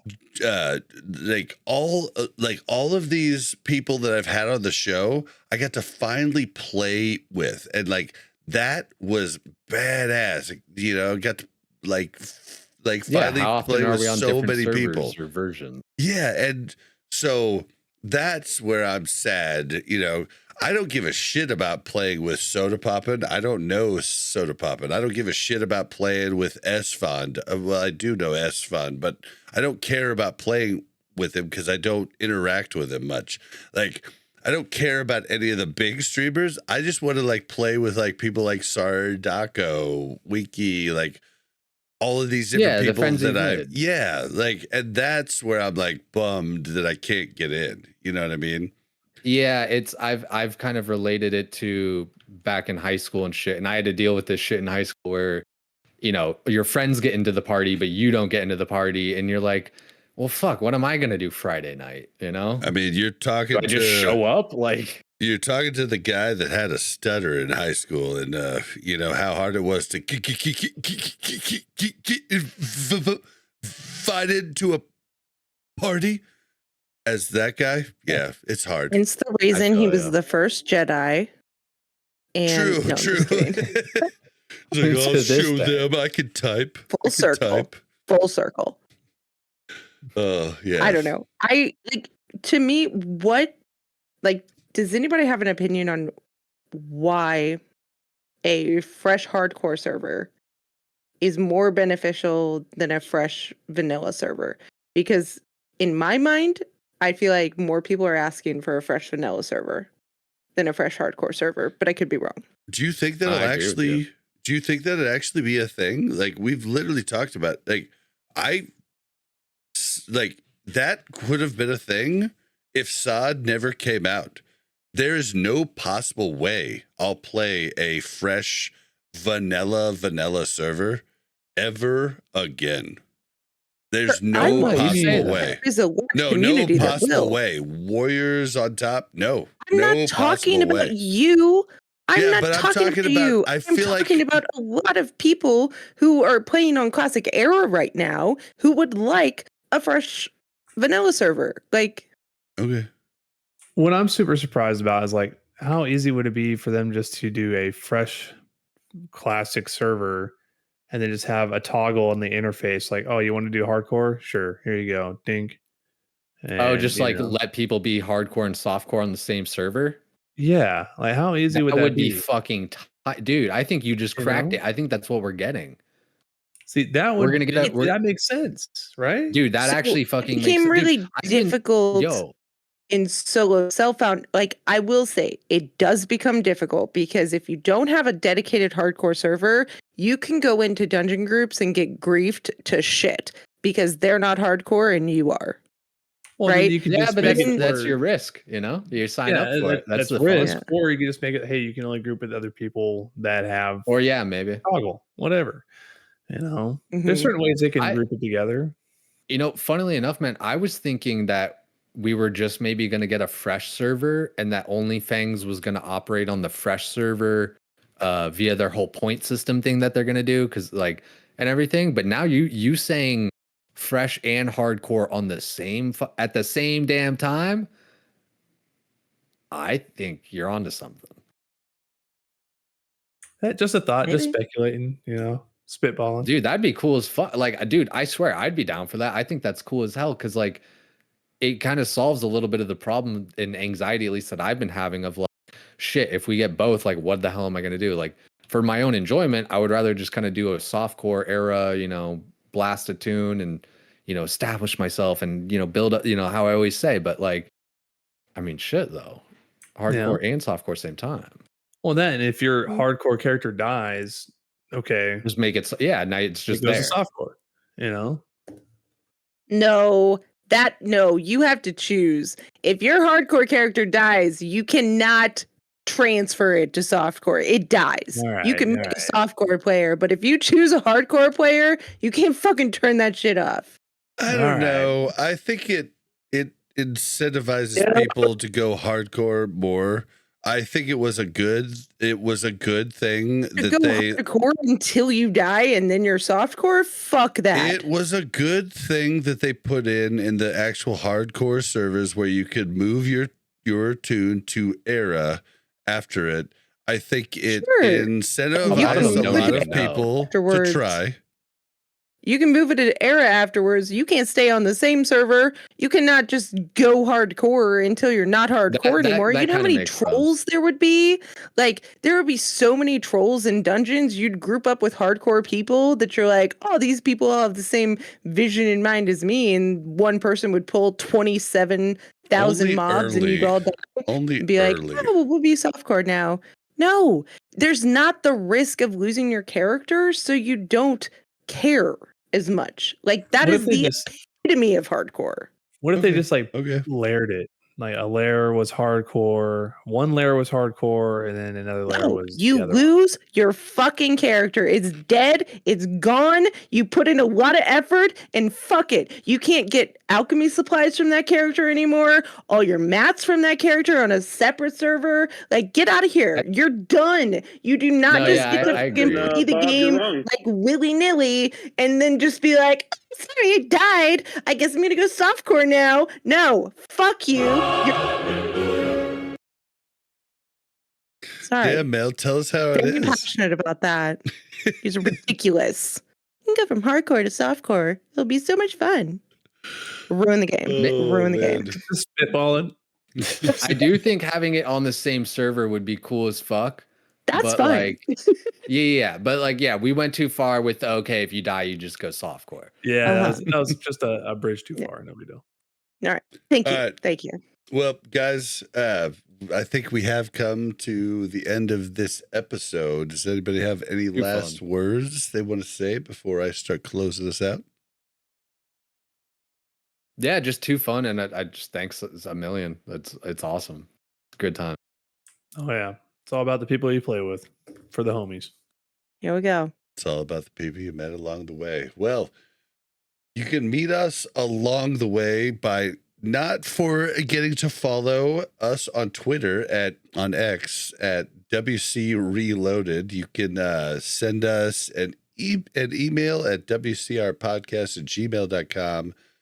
If you'd like to interact with us, join the Discord, see any link, Patreon, blah, blah, blah, blah, blah, warcraftreloaded.com. If you'd like to get a Rested XP guide, warcraftreloaded.com/restedxp. How can you guys help the podcast? Ratings and reviews. You guys kill that on Spotify and iTunes all the time. You can help us out on YouTube with leaving comments and liking and hitting that bell. And then, what else? There's nothing else really. Where can we find you, Mel?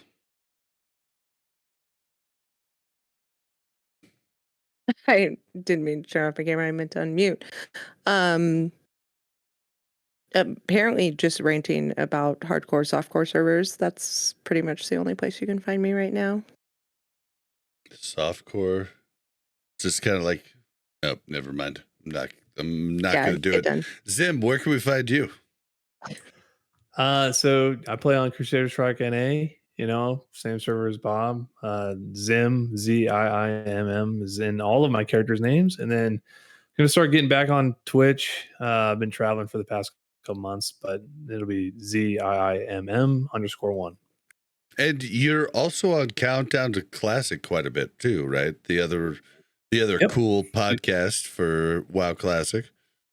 Yeah, usually on there talking about shaman stuff. Yeah, me and Josh really should have talked about because we both went to bi-weekly and we went on the same bi-week. We probably should have talked about it so we could help out the viewers and alternate. We probably should have talked about that, but we didn't. But it is. To be what fair, it is. your guys' episodes are long enough that I'm pretty sure they'll be fine to just listen to But one it and then would the have been next one. cool to have them staggered for the listeners because it would have been pertinent for that week. Fair. Maybe I'll message him and be like, hey, maybe we should get on a schedule here. All right, Jaytullo, where can we find you? Just kind of main place would be Jaytullo on Twitch, JayTullo. And anything else that you'd be able to find me on is kind of linked through there. I have like an Instagram and whatever, like used to do some shit on there. It's not really important though. Yeah, you guys will find me in Azeroth. You find me on Twitch. All the normal places. All right, good deal. And you can find me on X at Blazin_Bob. That's BLAZZIN_BOB. You can find me streaming and this show on twitch.tv/BlazinBob.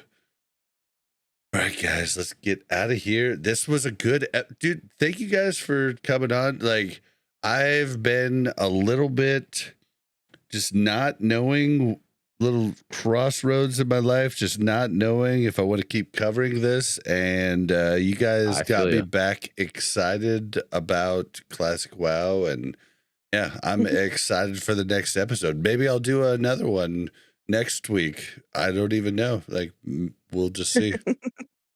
Yeah, whatever's clever. Really? Dude, I empathize. I've been feeling anxious too. Mm-hmm. All right, guys. We got this, guys. We're getting out of here. We'll see you probably in 2 weeks, but maybe next week. We'll just see. Bye.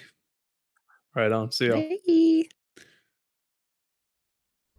Thank you very much for checking out Warcraft Reloaded Podcast. Make sure to like and subscribe and hit that bell so you don't miss any future content.